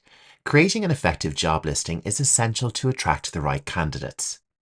To do this successfully, you'll need to know and include several key pieces of information about the vacancy. We'll go through 10 essential phrases for writing a clear and compelling job listing, and at the end of the section, I'll put these together in an example job advertisement for you. We are currently seeking a supply manager to join our team. We can use this as an opening phrase to introduce the role. The successful candidate will be responsible for managing customer service. This phrase explains the main responsibilities of the job. Applicants should have at least 5 years of experience in sales. Here we are setting clear expectations for qualifications. Candidates must possess excellent communication skills. You can highlight specific skills that are needed for the role. A degree in economics is preferred but not required. This phrase specifies educational preferences. Key responsibilities include reducing waste, reporting to the CEO, and sales analysis. Here we are providing a concise overview of the duties. We offer a competitive salary and benefits package. Here we are encouraging applicants by highlighting the compensation. We are committed to providing an inclusive and supportive work environment. And here we are promoting company values and culture. The role is based in Dublin with hybrid work options available. Here we are detailing the work location and the role flexibility. Interested candidates should submit their application by the 8th of August. Here we are providing a deadline for applications. On screen, I've compiled all of these phrases into an example job advertisement. So pause the video and have a read over. Student members should check the PDF guide for pages 4 to 7 for this template and additional templates to assist in job listings. In the third topic, we'll discuss candidate selection. After applications have been submitted, the next step is to review and shortlist candidates. Here we'll explore phrases that will help you navigate this process effectively and communicate your selection decisions with clarity. We have reviewed all applications and shortlisted the top candidates. Here we can use this phrase to inform stakeholders that the selection process is underway. The shortlisted candidates meet our key criteria. This phrase indicates that the selected candidates fulfill the necessary requirements. We need to conduct a background check before finalizing the shortlist. Here we are communicating the importance of due diligence. References will be checked for the shortlisted applicants. Here we are ensuring the credibility of candidates is verified. The selection process has been thorough, and we are confident in our choices. This phrase conveys assurance about the quality of the chosen candidates.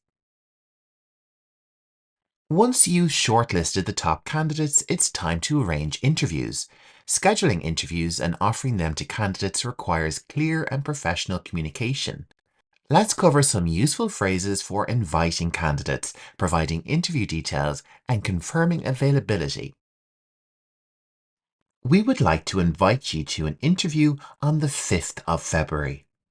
This is a standard invitation to an interview, specifying the date.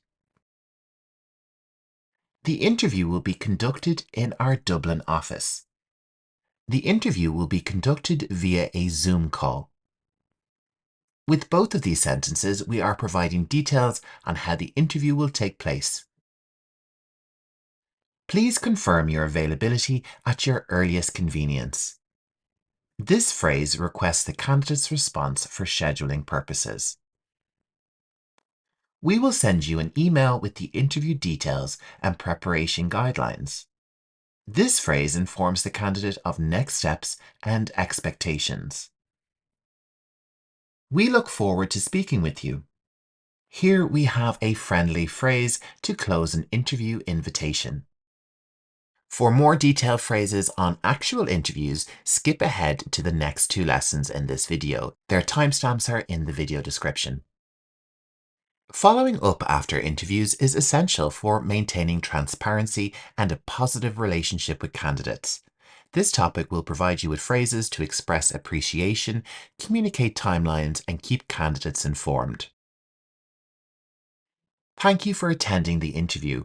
We appreciate your time and interest in the role. Here we are showing gratitude and maintaining a positive rapport with the candidate. We are currently reviewing all candidates and will get back to you by the 10th of September. Here we are keeping candidates informed about the timeline. If you have any questions in the meantime, please feel free to reach out. This phrase opens the door for communication. Your feedback has been noted and will be used for future improvements. This phrase acknowledges the value of feedback provided by candidates. We will inform you of the next steps as soon as possible. Here we are providing reassurance that updates will be given promptly. Finally, we'll talk about offering the job or declining an applicant. Whether you're delivering good news or letting a candidate know they haven't been selected, it's important to handle these communications with tact and respect. We are pleased to offer you the position of manager. Congratulations. Here is an official offer of employment. We will provide you with a detailed offer letter outlining the terms and conditions. This phrase ensures transparency in the job offer. Please review the offer and let us know if you have any questions. Here we are encouraging open dialogue before acceptance. We regret to inform you that we have chosen to move forward with another candidate. This is a polite way to let a candidate know they were not selected. We hope you will consider applying for future openings with us. This leaves a positive impression and encourages future engagement. And that's a wrap on our business English phrases for recruitment. Remember, my student members can download the complete PDF with these phrases and examples from the membership tab. Plus, get access to lots of exclusive learning content. You can sign up to become a member by clicking the link in the video description.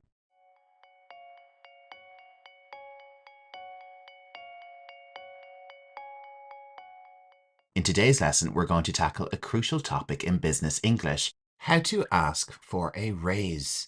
This can be an intimidating conversation, but with the right phrases and strategies, you'll feel confident and prepared to have this discussion professionally. Today's lesson and dive right in. How to ask for a raise. Before you ask for a raise, it's essential to set the right tone. Use these phrases to request a meeting and ensure the conversation starts professionally and respectfully. I'd like to schedule a time to discuss my performance and compensation. This shows professionalism and prepares your boss for the conversation. Can we find a moment to talk about my role and how it's evolved over the past year? This phrase is a polite way to introduce the topic of a raise, focusing on how your role has grown. I've been thinking about my contributions to the team, and I'd love to have a conversation about my salary. This phrase is subtle and respectful, and it signals to your boss that you're ready to discuss compensation. It might be necessary to email your boss to request a meeting about a raise. It's generally considered better etiquette to request the meeting first, rather than directly mentioning the raise in the email. This gives your boss the chance to prepare and approach the conversation thoughtfully. Here's an example of how to phrase your email professionally.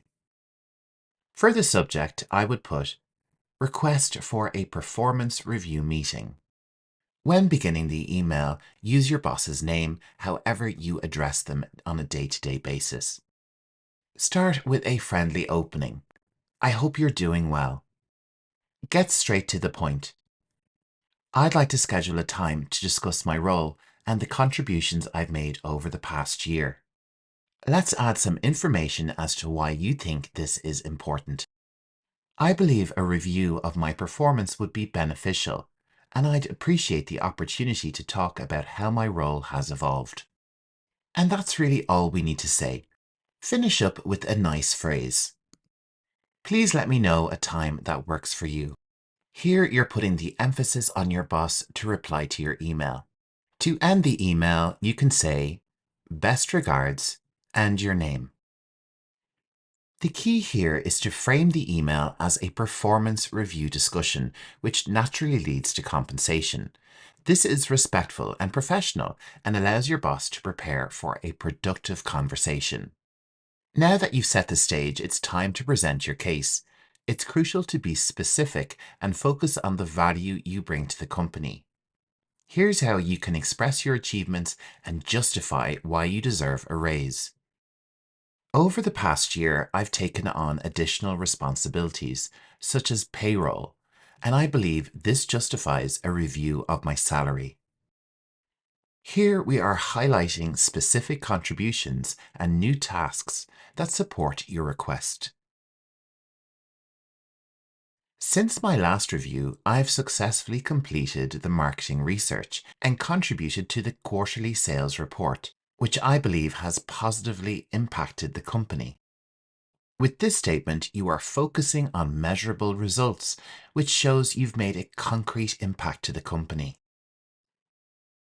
I've consistently exceeded my targets, and I feel this performance merits a discussion about my compensation.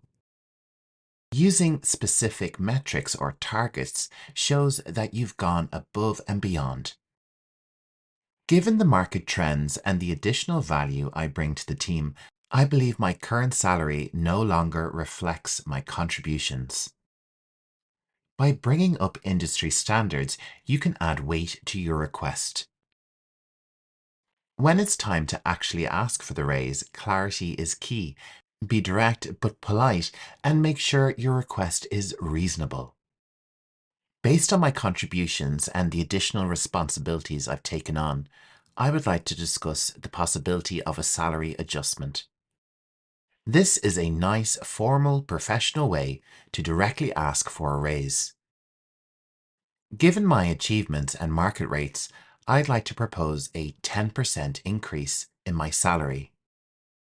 Being specific about the raise shows you've done your homework and know what you're asking for. I believe a raise of $5,000 would better reflect the value I'm bringing to the team. This is direct but polite and shows you've thought through the request. It's possible that your request might not be met with immediate agreement, and that's okay. Knowing how to handle objections professionally can keep the conversation productive. I understand that budgets may be tight right now, but I'd appreciate if we could revisit this discussion in the near future. This phrase shows flexibility while keeping the conversation open for the future. I'm open to discussing other ways we can address my contributions if a raise isn't possible right now.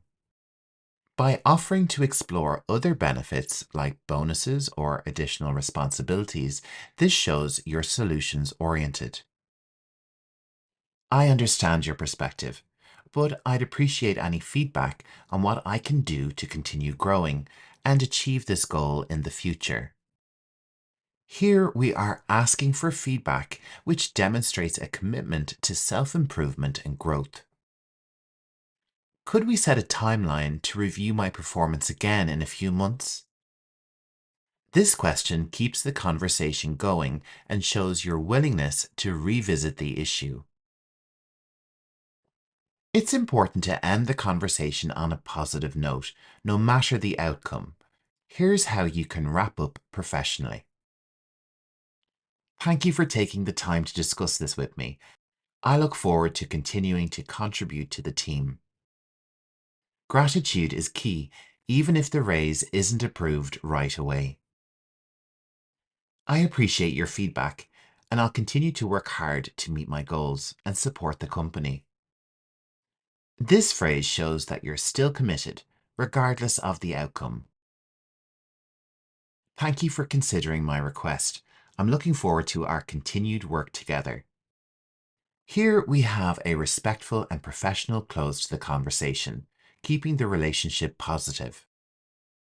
It's a good practice to follow up after your meeting, whether you're thanking your boss or summarizing key points. This shows professionalism and ensures both parties are clear on next steps. Let's take a look at an example of a thank you email. The subject line can be very simple: thank you for our meeting. And like our previous email example, you want to get straight to the point.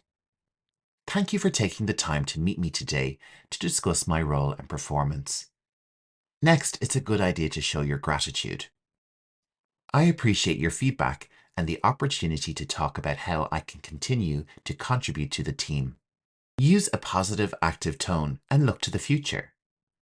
I look forward to applying what we've discussed and continuing to support our goals. And let's wrap up the email. Please feel free to reach out if you'd like to discuss anything further. This is a nice, open, positive note, and we can finish up the email with a standard ending.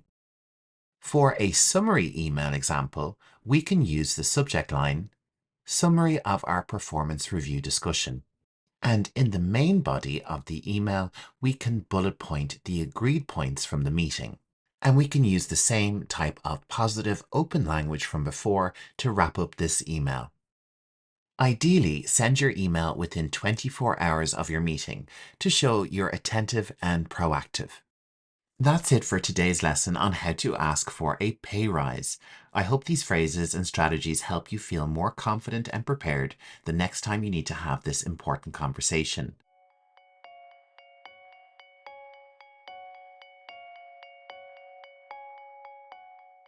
Today, we're diving into a critical area, advanced business English for negotiations. Whether you're negotiating a contract, closing a deal, or managing conflicts, this lesson will equip you with the phrases and strategies you need to excel. Negotiation is a vital skill in business, whether you're working on a multi-million-dollar deal or simply resolving a conflict. It requires not only strategic thinking, but also a strong command of language. In today's lesson, we'll cover essential phrases, strategies, and tips for effective business negotiations. Here's what we'll cover. Key phrases for different stages of negotiation. How to make and respond to offers. Strategies for handling objections and closing the deal. Let's start with key phrases you'll need during different stages of a negotiation. These phrases will help you navigate through the process smoothly and assertively. When opening the negotiation, you want to establish a professional tone and set the agenda. Our first phrase is, "Thank you for meeting with us today. I'd like to start by outlining our objectives for this negotiation." Another way we could say this is, "Before we begin, let's agree on the agenda for today's discussion." Next up, let's look at presenting your position. Here, we really want to state clearly what the terms and conditions are. Let's take a look at two example phrases. Our main priority is securing a long-term partnership that benefits both parties. We propose a 3-year contract with a fixed pricing structure. If you present your terms and conditions like these phrases, you'll come across as really professional. Next up, let's take a look at some phrases for making offers and counter offers. This is the core of the negotiation process. In light of your proposal, we're willing to offer a 5% discount on bulk orders. Let's try a different phrase. We appreciate your offer, but we need a more flexible payment schedule to proceed. Let's move on to clarifying and confirming terms. This process is all about ensuring both parties understand and agree on the details. Here's our first example. Just to clarify, you're suggesting a delivery schedule that begins in the second quarter, correct? To confirm, both parties are in agreement on the revised terms of service. These two phrases are really great at making sure that everyone is very clear on the details of the agreement. In our next section, Handling Objections, we'll be addressing concerns and pushing the negotiation forward. So if a party has an issue with one of the terms or conditions, you could say, "I understand your concerns about the timeline, but we can expedite the process with additional resources."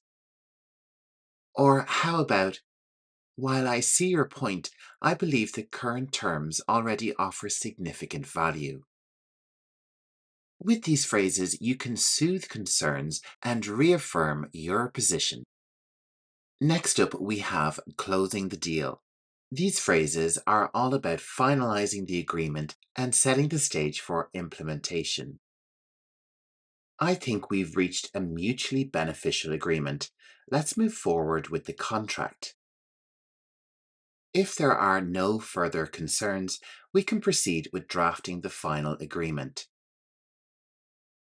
These phrases will help you guide the negotiation process from the opening discussion to the closing deal. Practice them to build your confidence and fluency. Next, let's focus on making and responding to offers. This is where your language needs to be precise, persuasive, and flexible. When it comes to making an offer, we could say, given the current market conditions, we believe a 10% increase in price is justified. Let's try a different phrase. We're prepared to offer extended payment terms if you can commit to larger order volumes. And how about responding to an offer? Let's check out these two key phrases. While your offer is competitive, we would need a further reduction to align with our budget. Your proposal is intriguing, but we'd like to explore options for faster delivery. Remember, how you frame your offer or counteroffer can significantly impact the outcome of the negotiation. Use these phrases to ensure your offers are clear and persuasive. Negotiations often involve objections and challenges, but how you handle these can make or break the deal.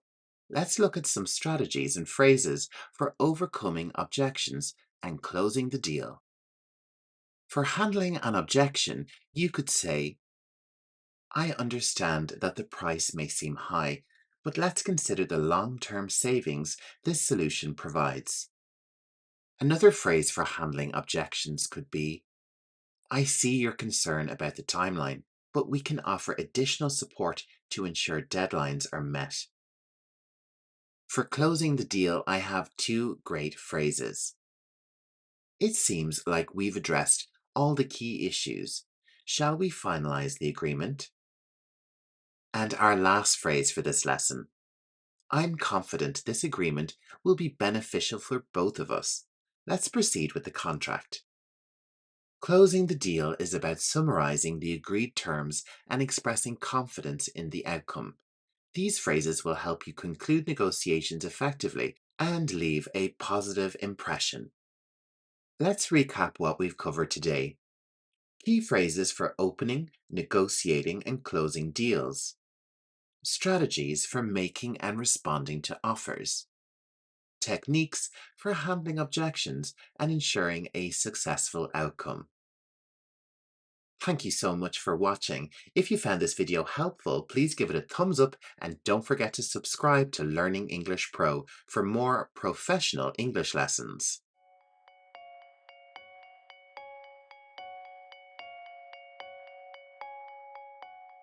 If you're working in sales or customer service, this video is going to be a game changer for you. Today, we're diving into 100 essential English phrases that will help you handle every aspect of a sales interaction. Whether you're working in a retail store, handling phone inquiries, or even dealing with tricky customer situations. In this video, we're going to cover a wide range of topics, including engaging with customers, negotiating prices, managing refunds, essential phrases for phone interactions, and how to deal with those tricky customers professionally and effectively. This video is perfect for anyone in sales or customer service, whether you're just starting out or looking to refine your communication skills.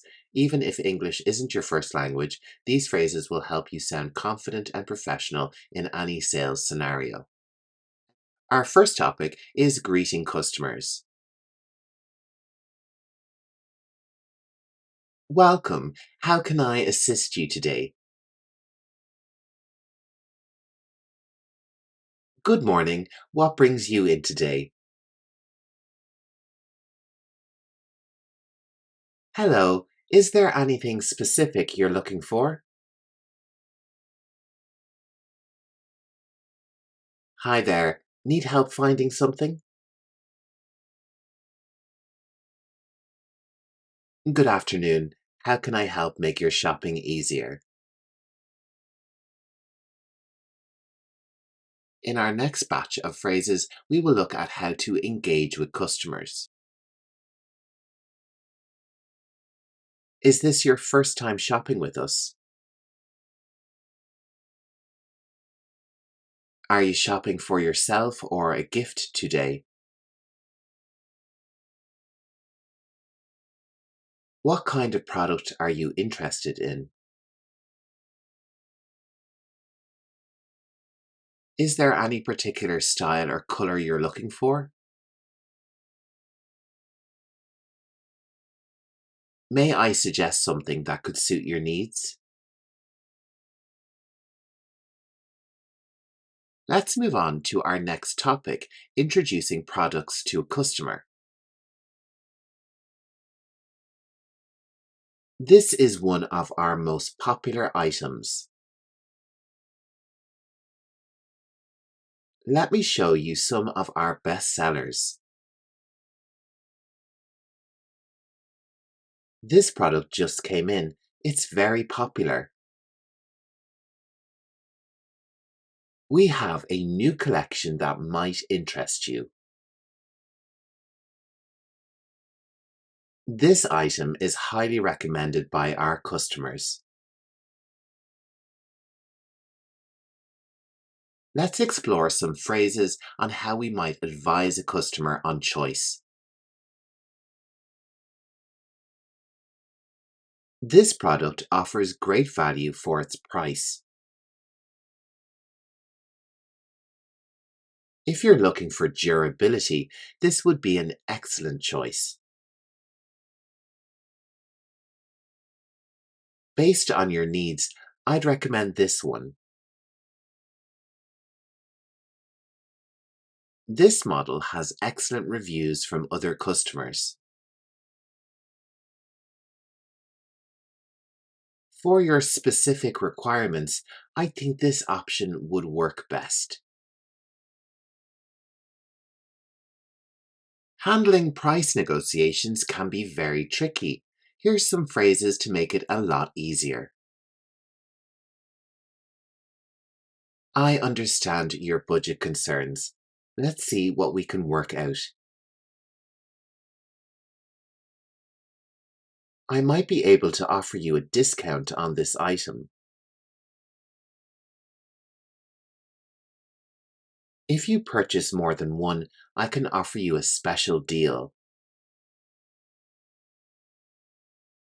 This is the best price we can offer for this quality. We can consider a price adjustment if you're buying in bulk. Let's move on to phrases you can use when closing the sale. Would you like to proceed with this item? Shall I get this ready for you?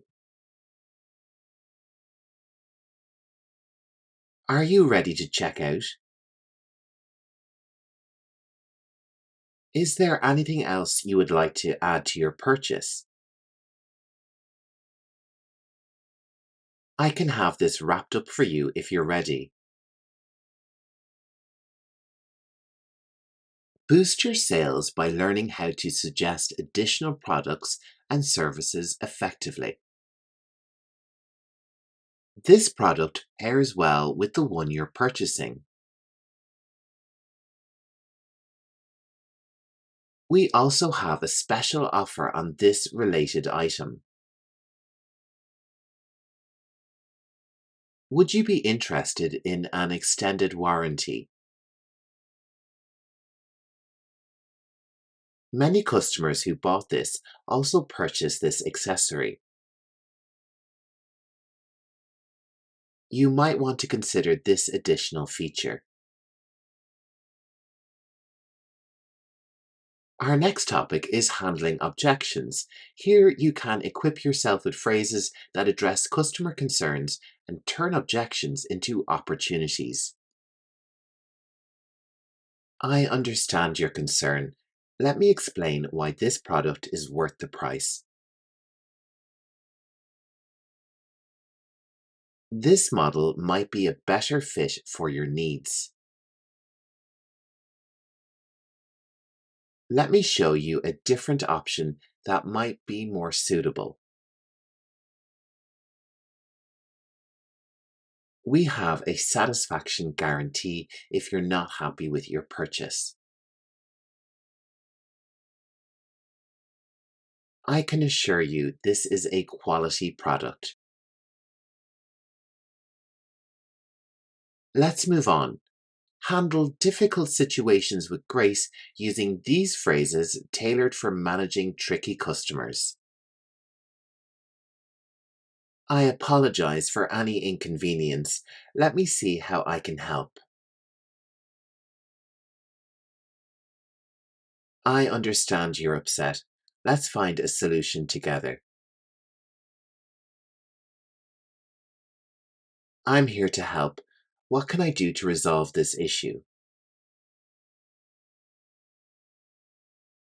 Let me get my manager to assist with this situation. I appreciate your patience. I'll make sure this is handled properly. Next up, learn the best phrases for processing refunds and returns while maintaining customer satisfaction. Do you have a receipt for this return? I'm sorry this didn't meet your expectations. Let's process your refund. Would you like to exchange this for something else? Let me check out our return policy and assist you. We can issue a refund to your original payment method. Our next batch of phrases will help you manage phone inquiries professionally, ensuring a smooth experience for customers. Thank you for calling the clothing store. How can I assist you?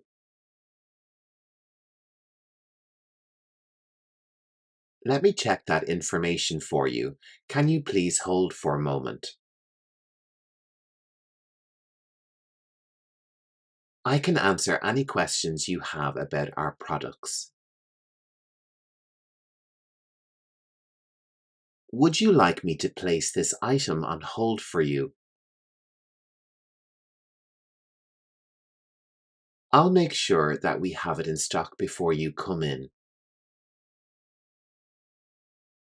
In our next topic, you can get equipped with essential phrases for taking bookings and managing appointments over the phone. Thank you for calling. How can I help you with your booking today?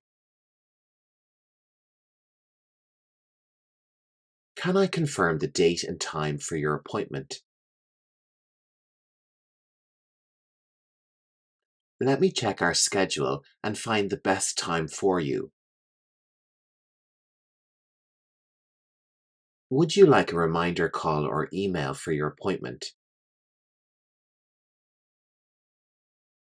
I've booked your appointment. See you then. Our next batch of phrases will help you ensure seamless communication for efficiently transferring calls to the right department. Please hold while I transfer your call. Let me connect you with the right department. I'm transferring you to our specialist. Please hold. I'll make sure you're connected with someone who can help. One moment while I direct your call. In our next topic, thanking the customer, I'll show you how to express your gratitude and leave a positive lasting impression with some simple yet powerful thank you phrases. Thank you for shopping with us. We appreciate your business. Have a great day. Thank you for your purchase. We hope to see you again soon. It was a pleasure assisting you today. We look forward to your next visit. Keep your customers happy and loyal by mastering these phrases for excellent after-sales service. How has your purchase been working out for you? Is there anything else we can assist you with? If you have any issues, please don't hesitate to contact us.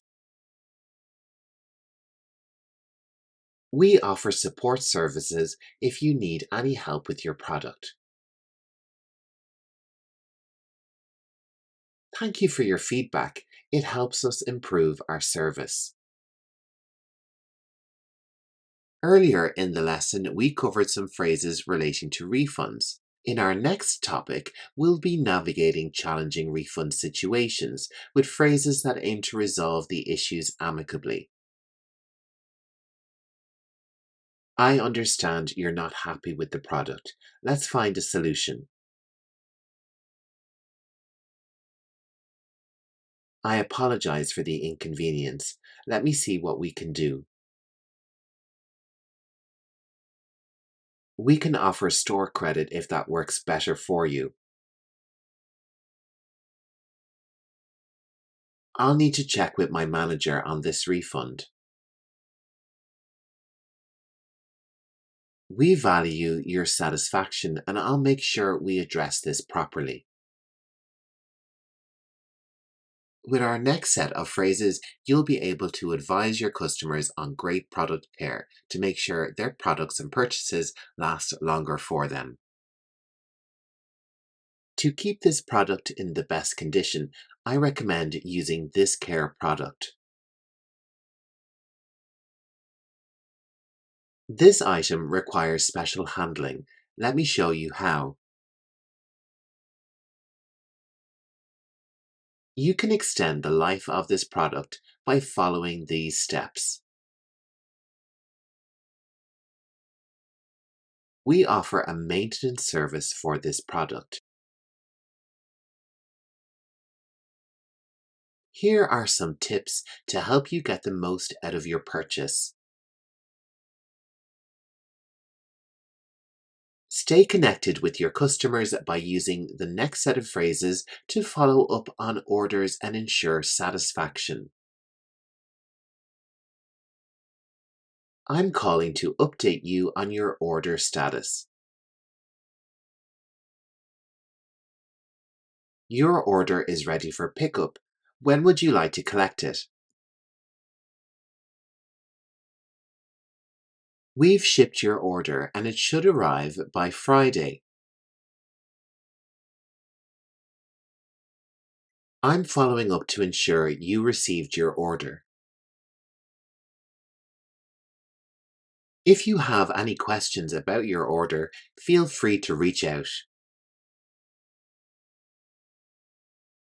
Encouraging customers to return with the next set of phrases help promote loyalty and repeat business.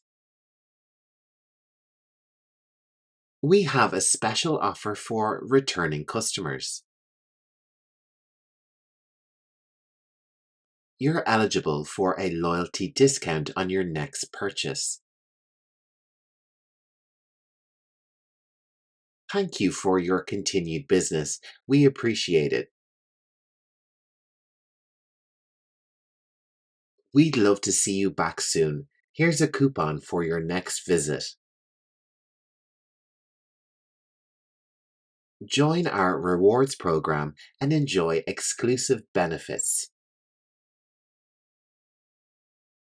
In our final topic, learn how to respond to price inquiries with confidence using these essential phrases. This product is currently priced at $2. We offer price matching with our competitors. This item is on sale for a limited time.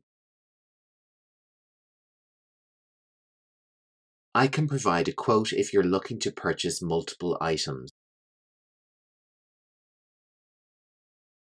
Our prices are competitive and we offer excellent value. A great sales professional is confident, empathetic, and knowledgeable. They know how to connect with customers, provide tailored advice, and handle challenges with grace. By practicing these 100 essential English phrases for sales, you'll become great at greeting customers, advising them on choices, handling tricky situations, and following up on orders. All of the phrases will help you communicate more effectively and professionally. If you've enjoyed this lesson, make sure to like, comment, subscribe, and share it with a friend.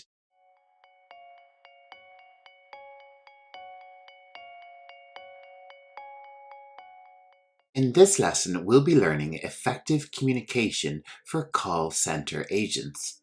In today's fast-paced customer service environment, the ability to communicate clearly and efficiently is essential, whether you're handling a customer's first inquiry, resolving a technical issue, or managing a complaint. The right words can make all the difference. In this lesson, we'll cover 100 essential phrases that every call center professional should have in their toolkit. These phrases are grouped into common topics and scenarios you'll encounter daily, from greeting customers to providing technical support and handling complaints. By mastering these phrases, you'll be better equipped to provide exceptional service, build strong customer relationships, and handle a wide range of situations with confidence and professionalism. Our first topic is greeting and introduction. Good morning. This is Jer from Learning English Pro. How can I assist you today?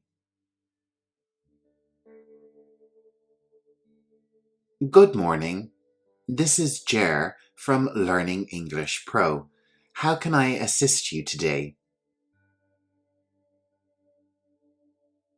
Thank you for calling Learning English Pro. My name is Jer. How can I help you?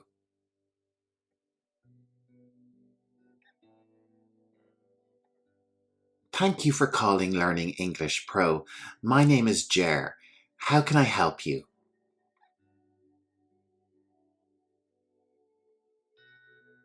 Hello, this is Jer from Learning English Pro. What can I do for you today? Hello, this is Jer from Learning English Pro. What can I do for you today? Hi, you've reached Learning English Pro. How may I assist you? Hi, you've reached Learning English Pro. How may I assist you?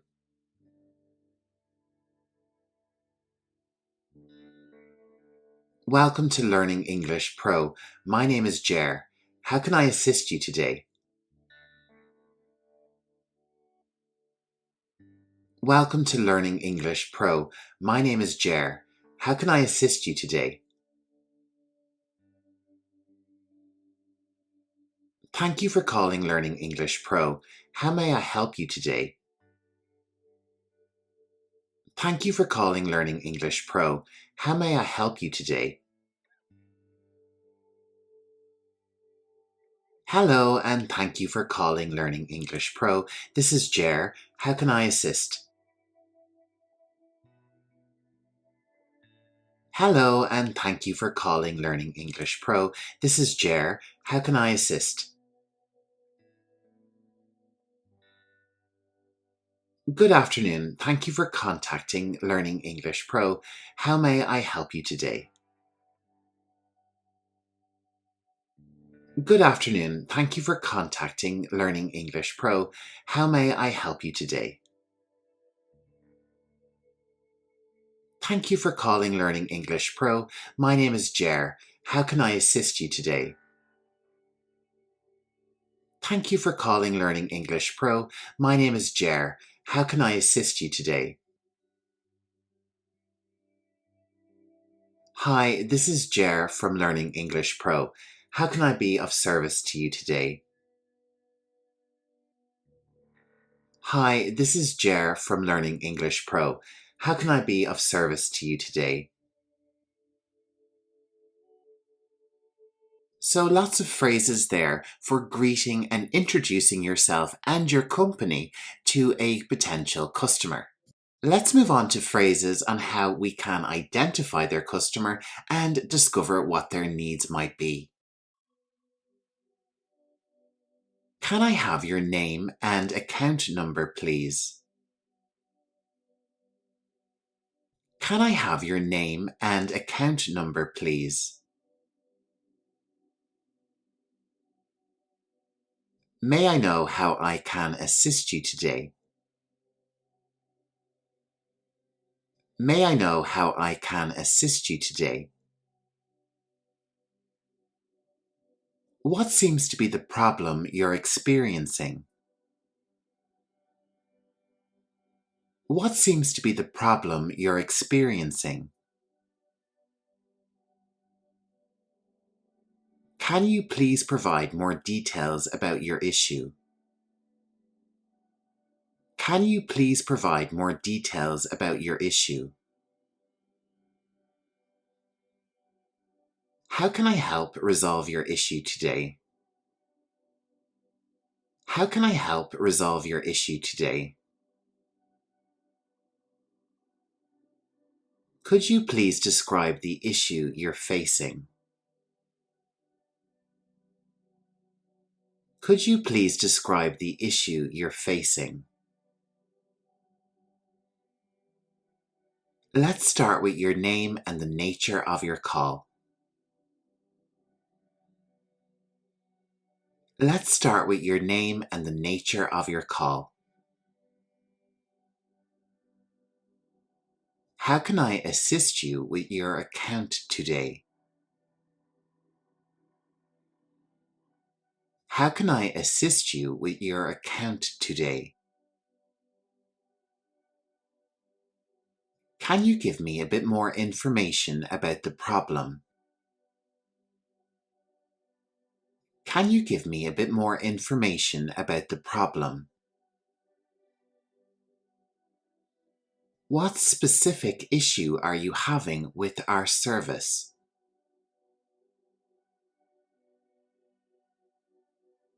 What specific issue are you having with our product? Very good. Let's move on to our next topic, which is confirming and verifying information. Let me verify your details, please. Let me verify your details, please. Can you confirm your address and phone number for me?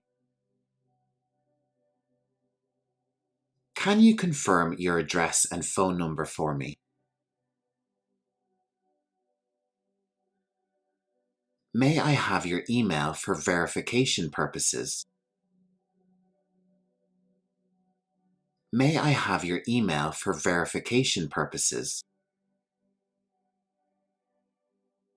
I'll need to verify some information before we proceed. I'll need to verify some information before we proceed. Can you please confirm your date of birth? Can you please confirm your date of birth?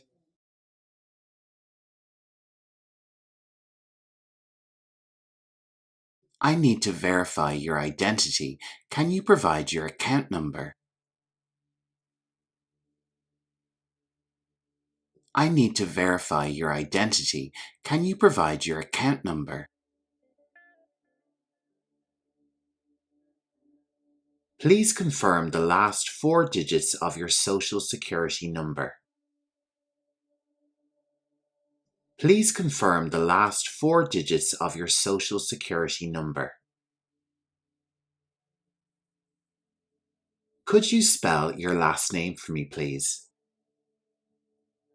Could you spell your last name for me, please? Can you confirm the last transaction on your account? Can you confirm the last transaction on your account? Let me check our records to verify your account details. Let me check our records to verify your account details. Wonderful, you're doing great. It's time for our next topic, listening and having empathy for customers. I understand your frustration. Let me see how I can help. I understand your frustration. Let me see how I can help. I'm sorry to hear that you're experiencing this issue. I'm sorry to hear that you're experiencing this issue. I can understand how this might be frustrating for you. I can understand how this might be frustrating for you. Thank you for bringing this to our attention. Thank you for bringing this to our attention. I apologize for any inconvenience this may have caused. I apologize for any inconvenience this may have caused. I appreciate your patience as we work through this. I appreciate your patience as we work through this. I'm here to help, and I will do my best to resolve this for you. I'm here to help, and I will do my best to resolve this for you. I understand your concern. Let's see what we can do. I understand your concern. Let's see what we can do. I'm sorry that you're facing this issue. Let's work on fixing it. I'm sorry that you're facing this issue. Let's work on fixing it. Thank you for your understanding as we resolve this matter. Thank you for your understanding as we resolve this matter. So some very handy phrases there for dealing with people who are annoyed. For our next topic, let's look at phrases relating to providing solutions and assistance to customers. Here's what we can do to resolve your issue. Here's what we can do to resolve your issue. I can assist you with that right away. I can assist you with that right away. Let me walk you through the steps to fix this. Let me walk you through the steps to fix this. We can offer you a replacement or refund. We can offer you a replacement or refund. I will escalate this issue with our technical team. I will escalate this issue with our technical team. I'll make sure this gets resolved as soon as possible. I'll make sure this gets resolved as soon as possible. Let me guide you through the process to resolve this. Let me guide you through the process to resolve this. We can schedule a technician to visit your location. We can schedule a technician to visit your location. I will update your account with the necessary changes. I will update your account with the necessary changes.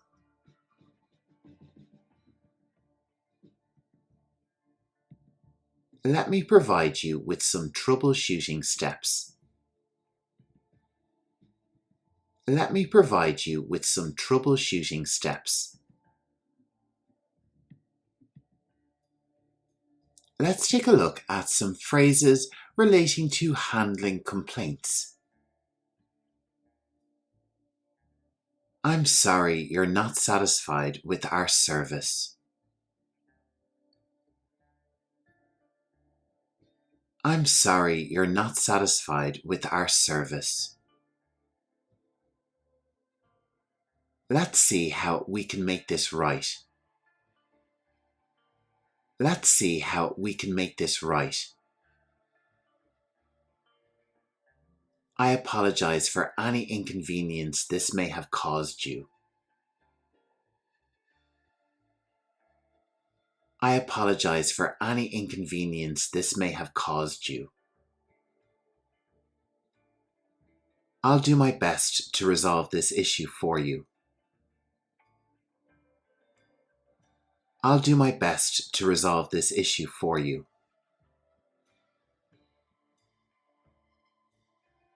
We value your feedback and will use it to improve our services.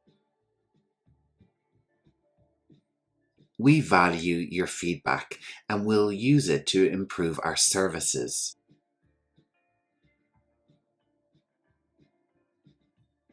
Thank you for bringing this to our attention. Thank you for bringing this to our attention. I can understand why you're upset. Let's find a solution. I can understand why you're upset. Let's find a solution. I will personally ensure this is taken care of. I will personally ensure this is taken care of. I'll escalate your complaint to our management team. I'll escalate your complaint to our management team. I apologize for any trouble you've experienced. I apologize for any trouble you've experienced. In our next section, explaining policies and procedures, our list of phrases is something that you can use to integrate them with your company's specific policies and procedures. So let's take a look at the first phrase. Our policy states that. So I'll give you an example for this first phrase. Our policy states that returns must be made within 30 days of purchase. So I've used this phrase to communicate a particular rule to a customer. So for the next phrases, why not try integrating some of your own company's policies and procedures with each phrase? According to our records. According to our records. The procedure for this is as follows. The procedure for this is as follows. Let me explain how this works. Let me explain how this works. Here's what you need to do next. Here's what you need to do next.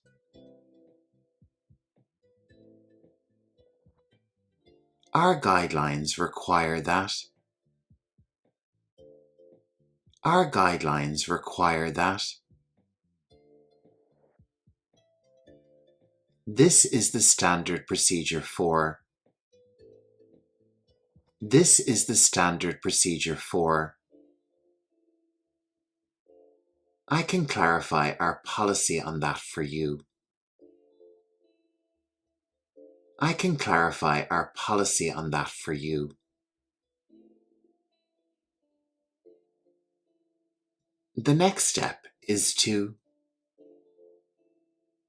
The next step is to.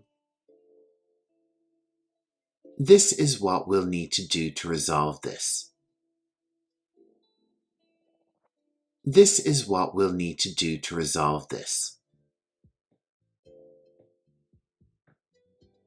I hope you're enjoying this lesson so far. Our next topic is technical support. Have you tried restarting your device? Have you tried restarting your device? Can you describe the error message you're seeing?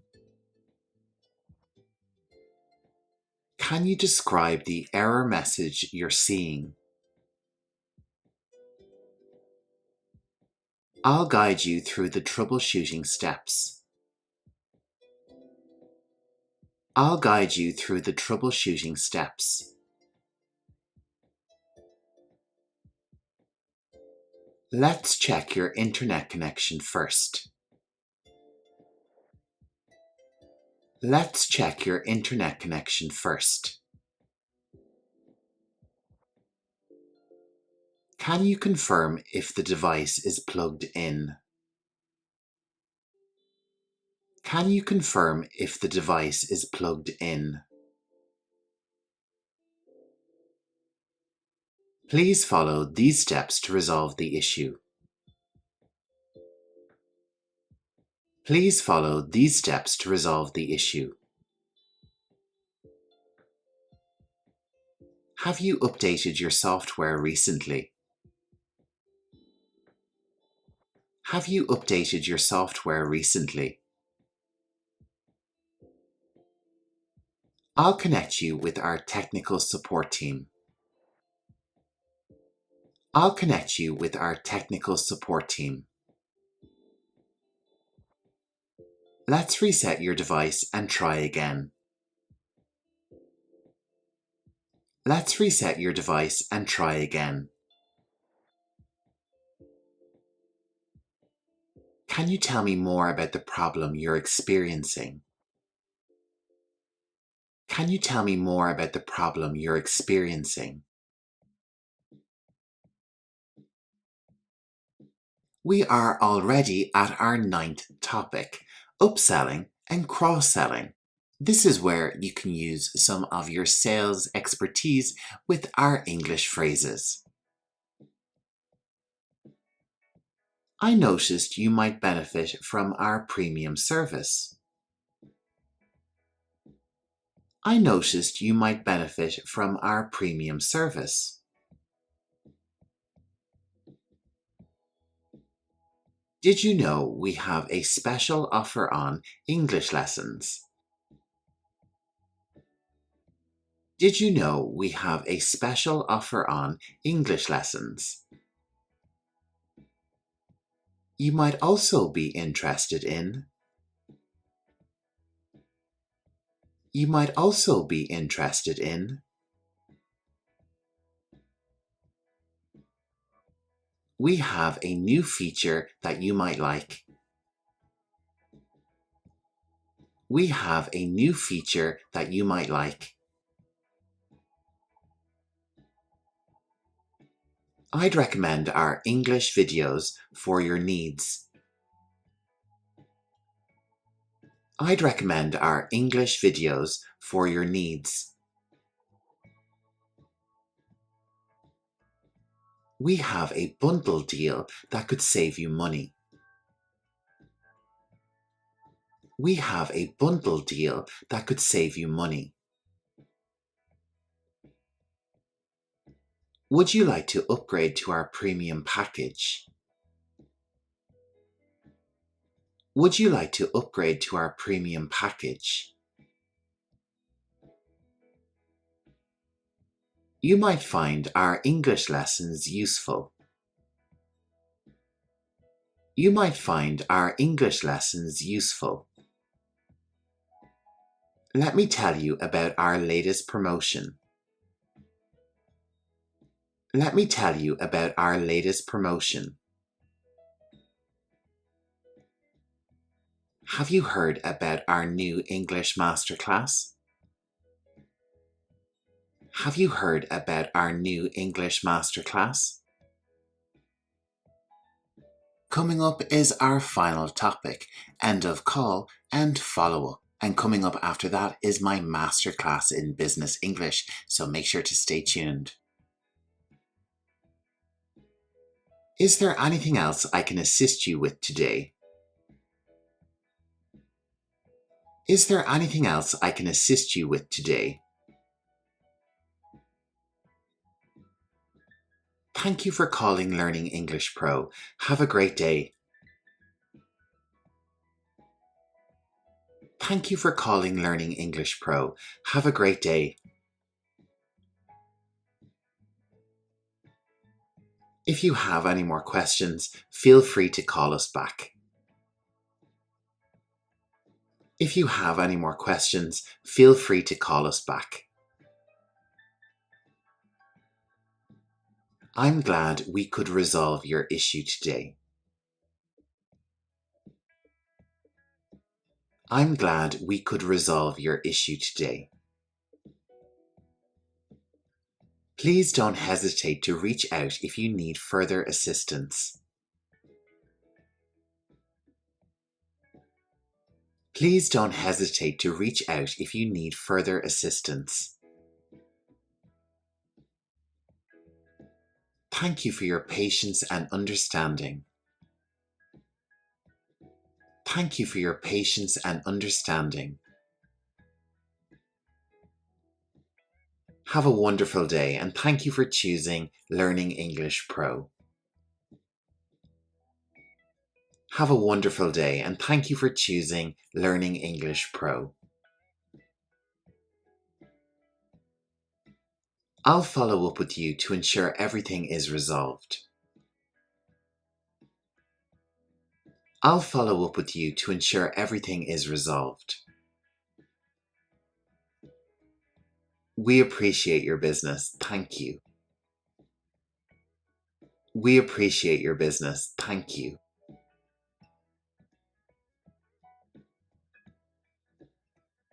Goodbye, and thank you for calling Learning English Pro. Goodbye, and thank you for calling Learning English Pro. Well done for sticking out throughout the entire lesson and learning 100 new phrases for a call centre. I wish you the very best in your future employment.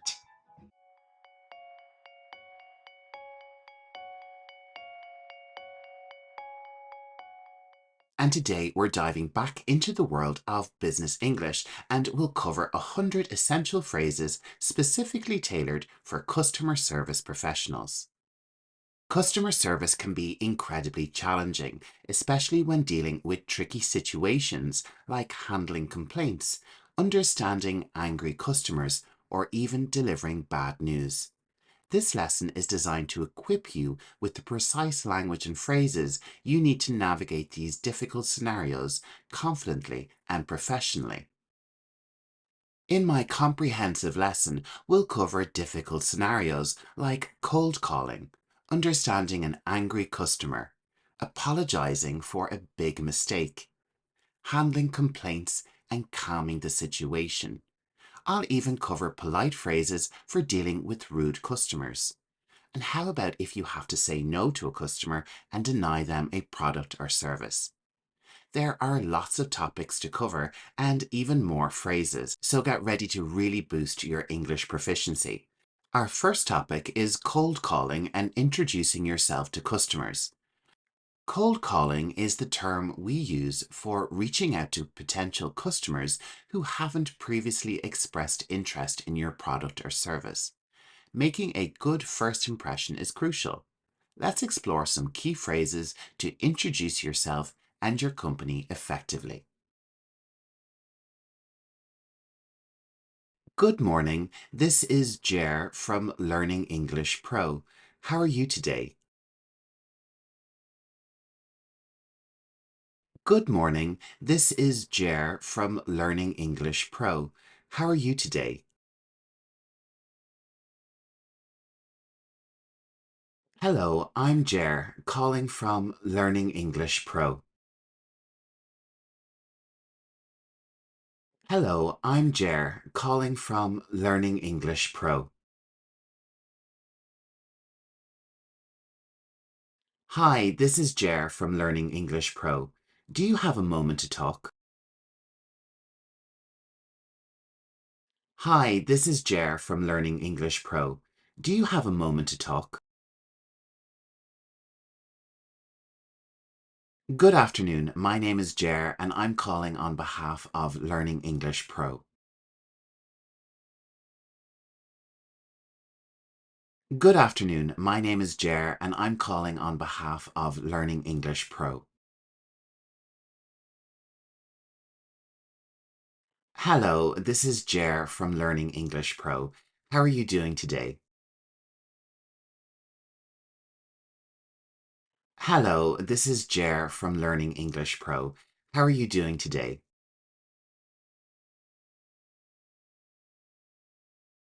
Hi, I'm Jer from Learning English Pro. I wanted to speak with you about English lessons. Hi, I'm Jer from Learning English Pro. I wanted to speak with you about English lessons. Good day, my name is Jer and I'm reaching out from Learning English Pro. Good day, my name is Jer and I'm reaching out from Learning English Pro. Hello, this is Jer calling from Learning English Pro. Is now a good time to talk? Hello, this is Jer calling from Learning English Pro. Is now a good time to talk? Good morning, I'm Jer from Learning English Pro. Can I take a few minutes of your time? Good morning, I'm Jer from Learning English Pro. Can I take a few minutes of your time?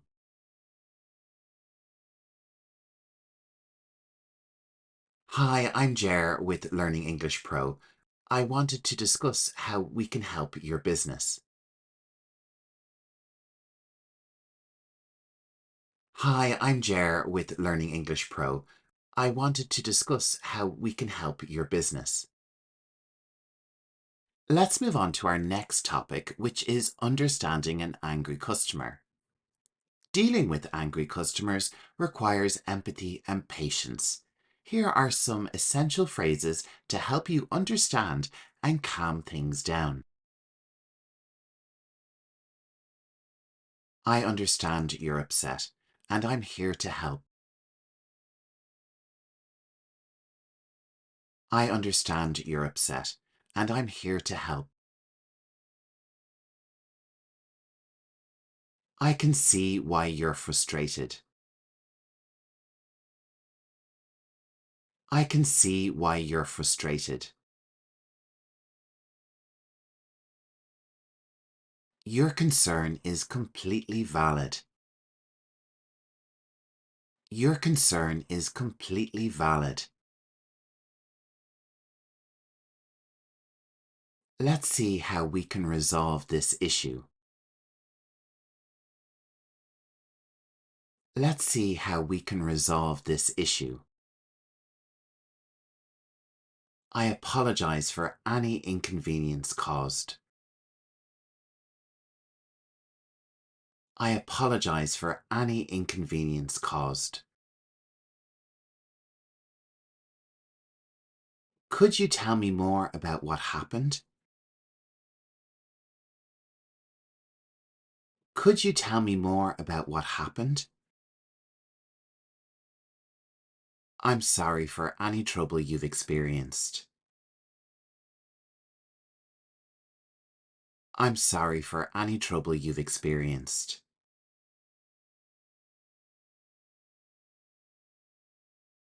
Please explain the issue so I can assist you better.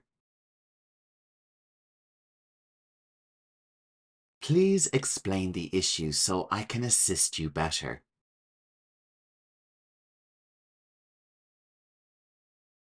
I'm here to listen and help resolve this for you.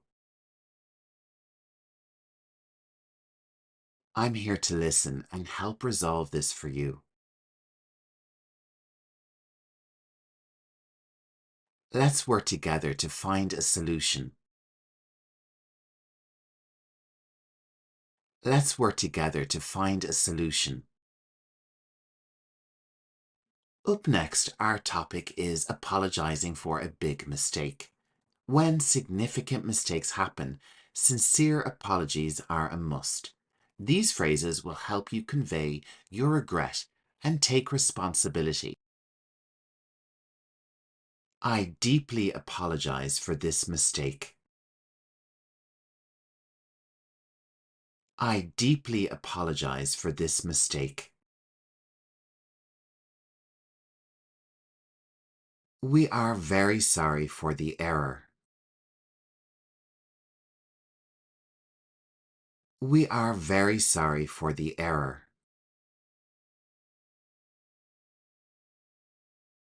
Please accept our sincerest apologies. Please accept our sincerest apologies.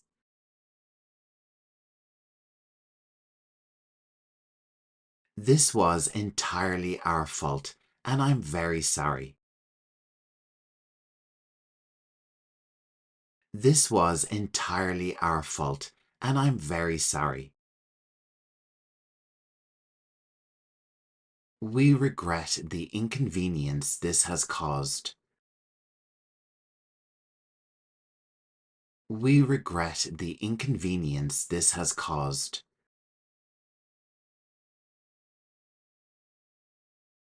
I understand this is very frustrating, and I apologize.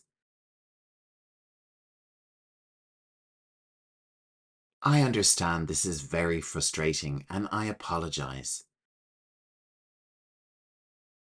I'm sorry for the significant inconvenience. I'm sorry for the significant inconvenience. We apologize for any trouble this has caused.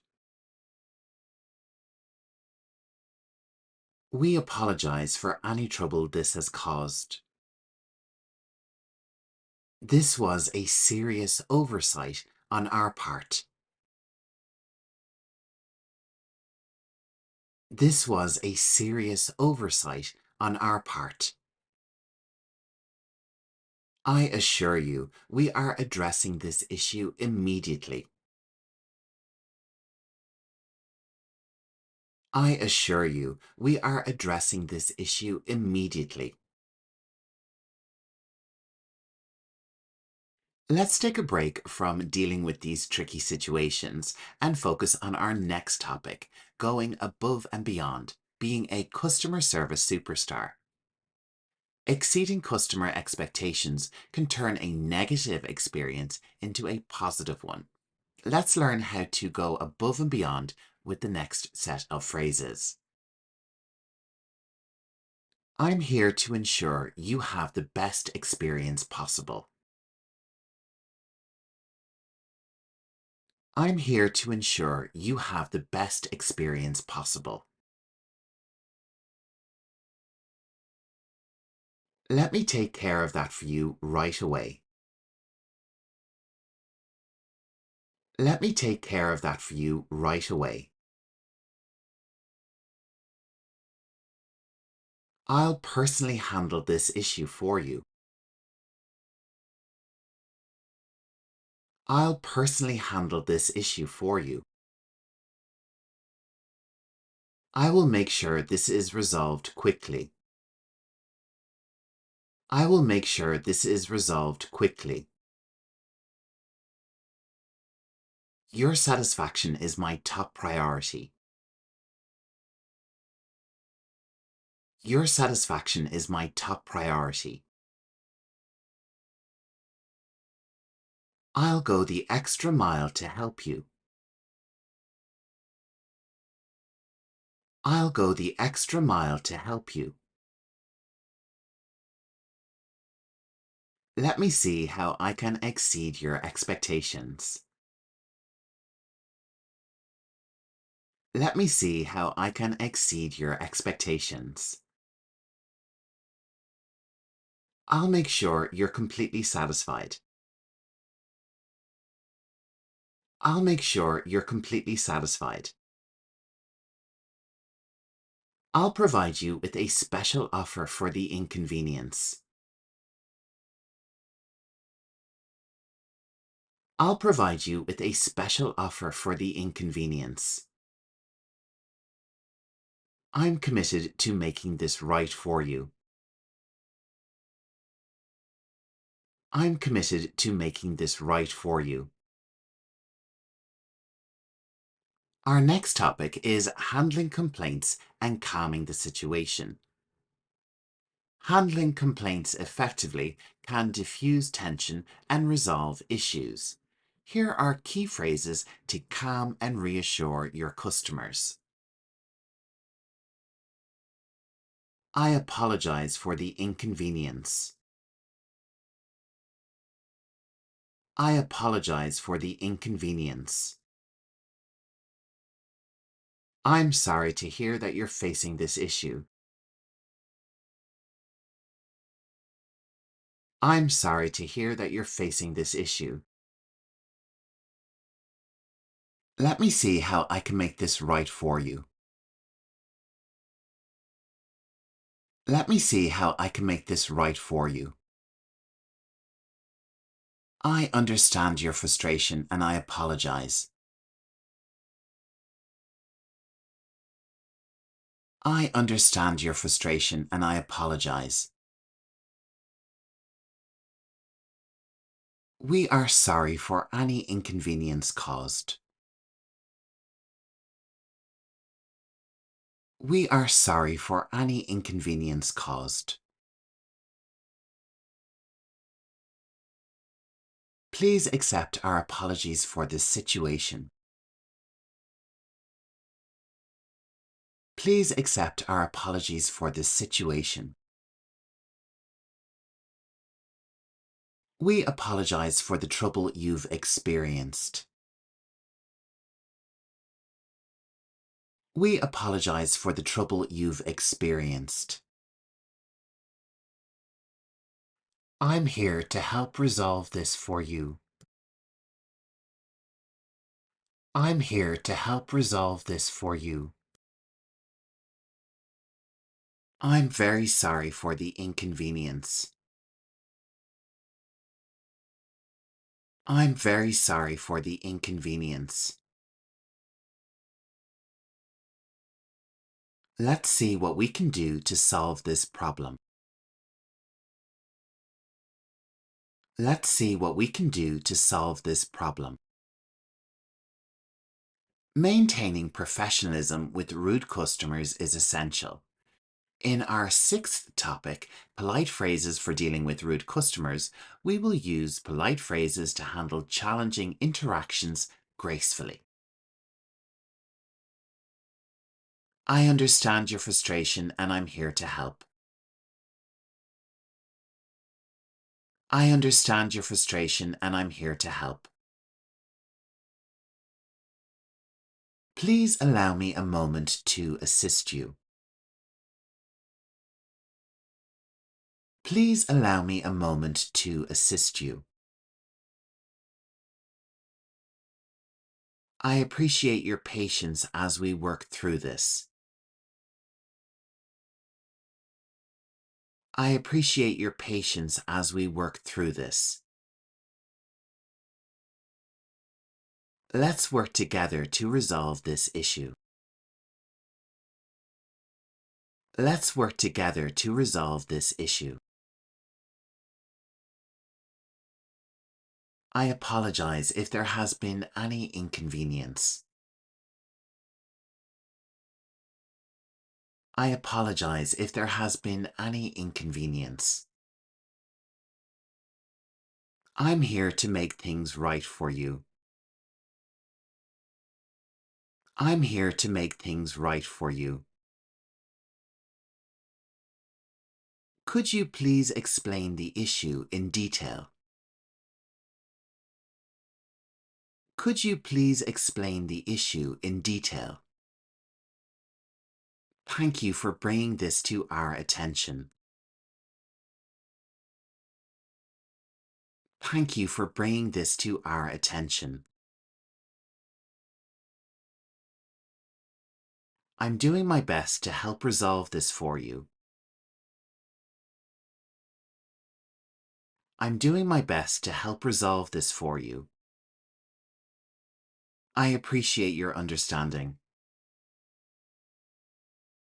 I appreciate your understanding. Our next topic is how to deny a customer a service or product. Saying no to a customer can be difficult. These phrases will help you deny requests politely and professionally. Unfortunately, we're unable to fulfill your request at this time. Unfortunately, we're unable to fulfill your request at this time. I'm sorry, but that service is not available.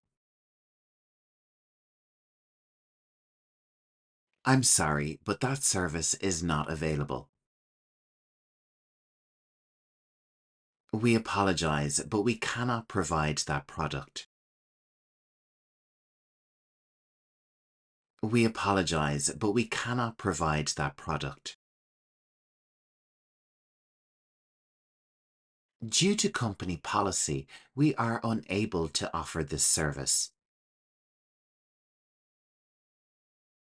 Due to company policy, we are unable to offer this service. Regrettably, we don't have the capacity to accommodate your request. Regrettably, we don't have the capacity to accommodate your request. I understand your need, but we cannot fulfill it currently. I understand your need, but we cannot fulfill it currently. I apologize, but this is not something we can do. I apologize, but this is not something we can do. I'm sorry, but we cannot provide this at the moment. I'm sorry, but we cannot provide this at the moment. Unfortunately, this request is outside of our policy. Unfortunately, this request is outside of our policy. We are unable to offer that product right now. We are unable to offer that service right now. Our next topic is explaining bad news to customers. Delivering bad news is never easy. But with our next set of phrases, you will be able to communicate unfortunate information with empathy and clarity. I regret to inform you that there has been an issue. I regret to inform you that there has been an issue. Unfortunately, we have encountered a problem. Unfortunately, we have encountered a problem. I'm sorry to say that there will be a delay. I'm sorry to say that there will be a delay. We regret to inform you that we cannot proceed as planned. We regret to inform you that we cannot proceed as planned. I apologize, but there has been an error. I apologize, but there has been an error. Unfortunately, we are unable to complete your request. Unfortunately, we are unable to complete your request. We have identified an issue and are working to resolve it. We have identified an issue and are working to resolve it. I'm afraid there has been a setback. I'm afraid there has been a setback. We apologize for any inconvenience caused by this news. We apologize for any inconvenience caused by this news. Unfortunately, we must inform you of this problem. Unfortunately, we must inform you of this problem.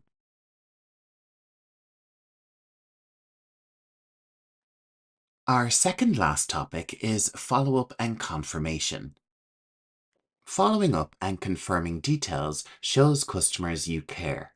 Use these phrases to ensure clear and continuous communication. I'll follow up with you in a few days. I'll follow up with you in a few days. Can I confirm your details for follow-up? Can I confirm your details for follow-up? I'll send you a confirmation email shortly. I'll send you a confirmation email shortly. Please let us know if the issue persists. Please let us know if the issue persists. I'll check back with you to ensure everything is resolved. I'll check back with you to ensure everything is resolved. Is it okay if I contact you for further updates? Is it okay if I contact you for further updates? We'll keep you updated on the progress. We'll keep you updated on the progress. I'll make sure to follow up on this matter. I'll make sure to follow up on this matter. We'll confirm once the issue is resolved. We'll confirm once the issue is resolved. Please expect a follow-up call soon. Please expect a follow-up email soon. Ending a customer service interaction on a positive note is important. In our final topic, closing the interaction, these phrases will help you close your conversations professionally. Thank you for your time and patience. Thank you for your time and patience. It was a pleasure assisting you today. It was a pleasure assisting you today. Have a great day. Have a great day. Thank you for choosing Learning English Pro. Thank you for choosing Learning English Pro. We appreciate your business. We appreciate your business. Don't hesitate to contact us again. Don't hesitate to contact us again. Take care and thank you for calling. Take care and thank you for calling. We look forward to serving you again. We look forward to serving you again. Thank you and goodbye. Thank you and goodbye. Have a wonderful day ahead. Have a wonderful day ahead. Thank you for joining me on this English masterclass on essential customer service phrases. I hope you found them helpful and feel more confident handling various customer interactions. Remember, practice makes perfect. Keep using these phrases to enhance your communication skills.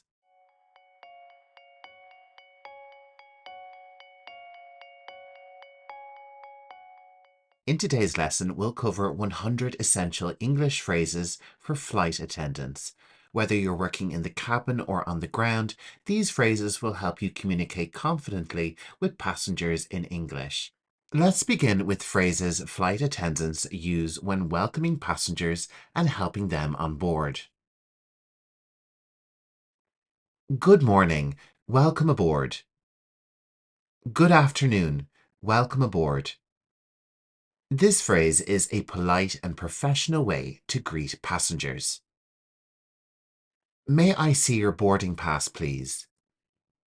We can use this question to verify the passenger's seating assignment. Your seat is located in row 15 on the right-hand side. Here we are providing clear directions to the passenger's seat. Please place your carry-on luggage in the overhead bin or under the seat in front of you. These are standard instructions for storing luggage. Please let me know if you need any assistance. It's important to offer help to passengers during the boarding process. Is this your first time flying with us? This question is a great conversation starter with passengers. I'll help you find your seat. You can use this statement to offer assistance to passengers who are struggling to find their seat. Please be careful when placing your bag in the overhead compartment. We can use this statement as a friendly reminder to prevent injury. Let me assist you with that.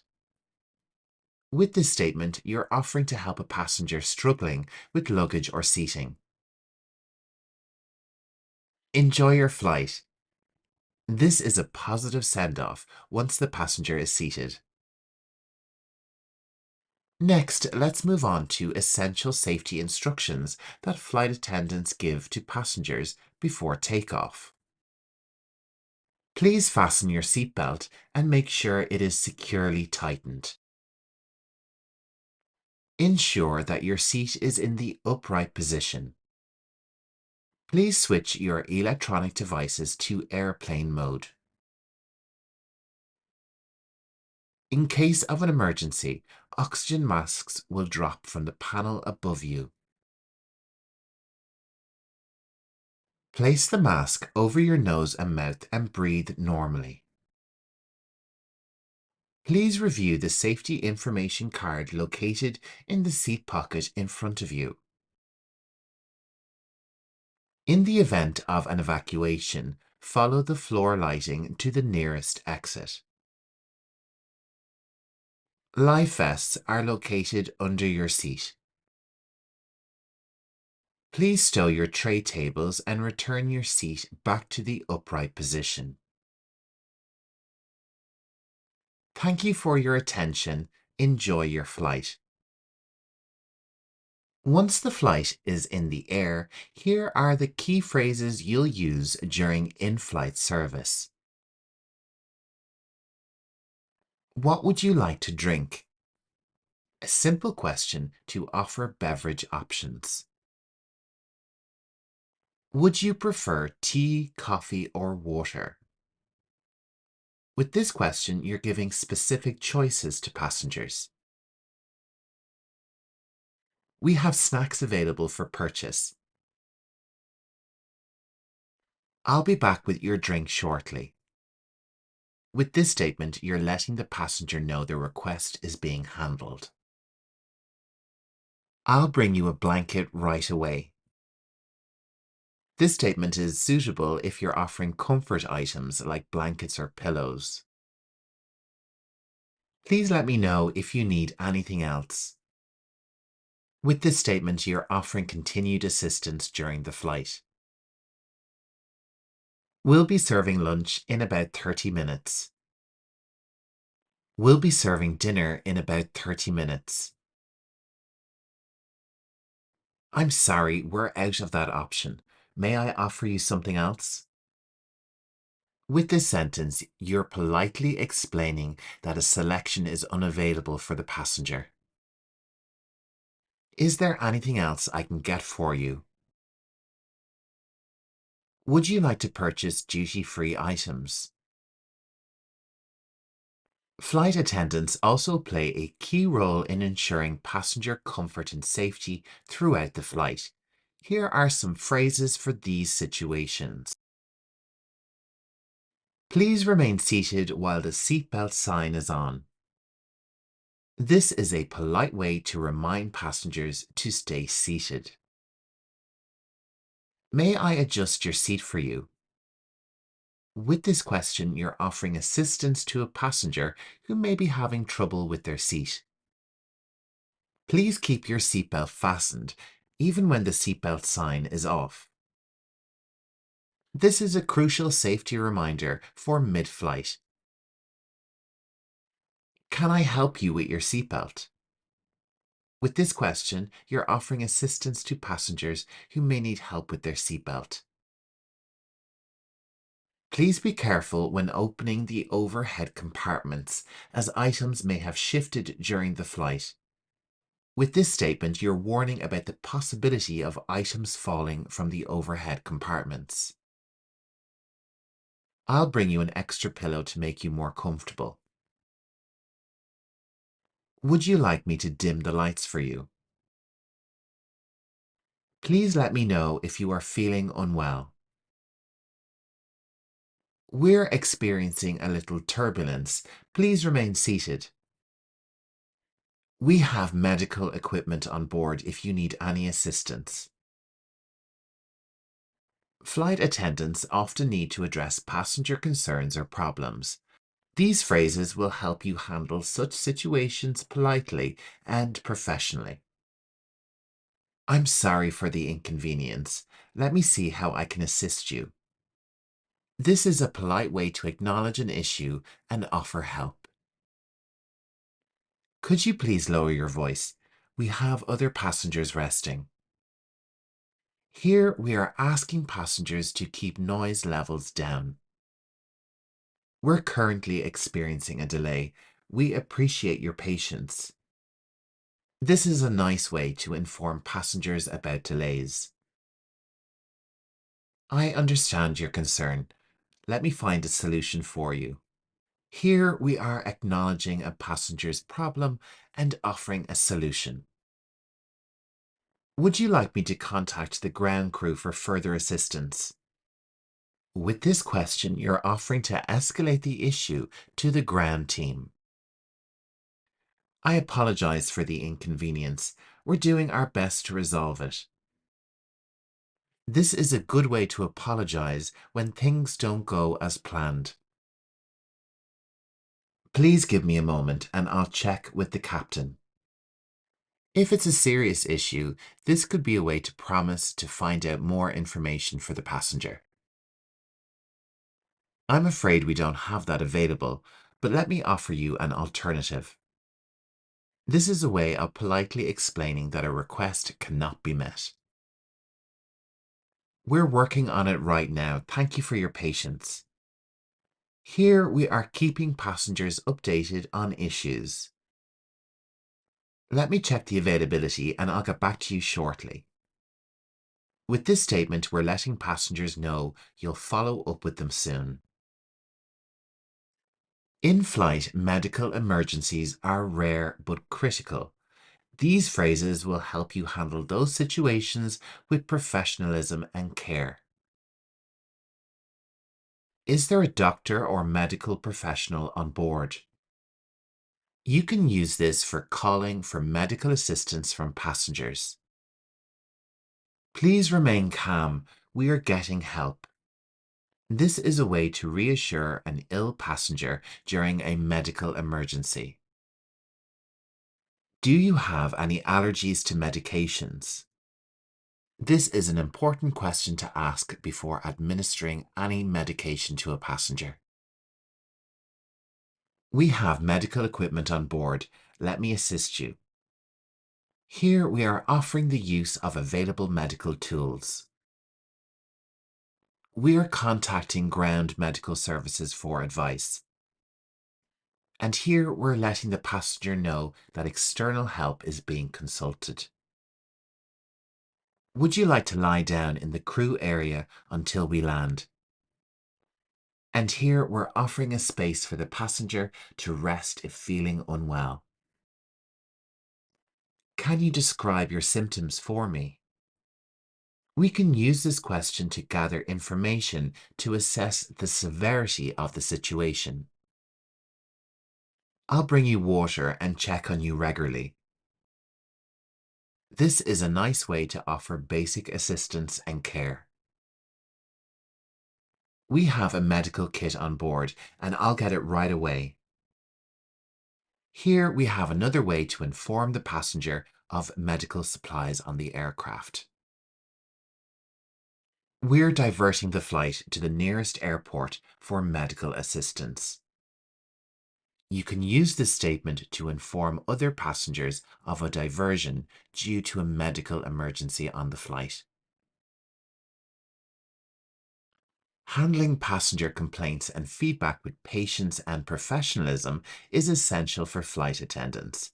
Here are some key phrases for dealing with those situations. I'm sorry to hear that you're unhappy with the service. With this statement, you're acknowledging the complaint.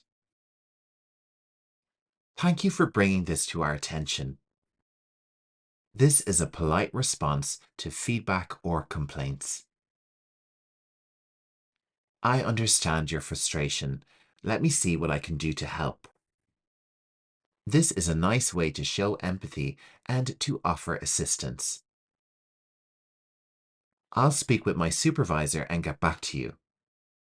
With this statement, you're letting the passenger know that you're escalating the complaint as necessary. We appreciate your patience while we work to resolve this. You can use this statement to encourage patience from the passenger. I'm sorry, but we're unable to fulfill that request. This is a way to politely deny a request when it's not possible. Please let me know if there's anything else I can assist you with. With this phrase, you're offering further help after addressing the issue. Thank you for flying with us, and I apologize for the inconvenience. Here we are offering a courteous apology for any disruption. I will make a note of your feedback for our team. Saying this to a passenger reassures them that their feedback is taken seriously. Would you like me to file a formal complaint on your behalf? This is another way that we can let the passengers know about escalating the issue. After a smooth flight, it's important to end with polite farewells and instructions. Here are some key phrases for post-flight communication. We have now landed at our destination. You can use this phrase to announce the landing. Please remain seated until the seatbelt sign has been turned off. Here we are reminding passengers to stay seated after landing. We hope you enjoyed your flight with us today. This is a way to offer a warm farewell. Please check around your seat for any personal belongings before you disembark. Here we are reminding passengers to gather their belongings before they leave the aircraft.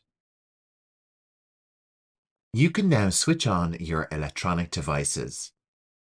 With this statement, you're allowing passengers to turn on their mobile phones and other devices after landing.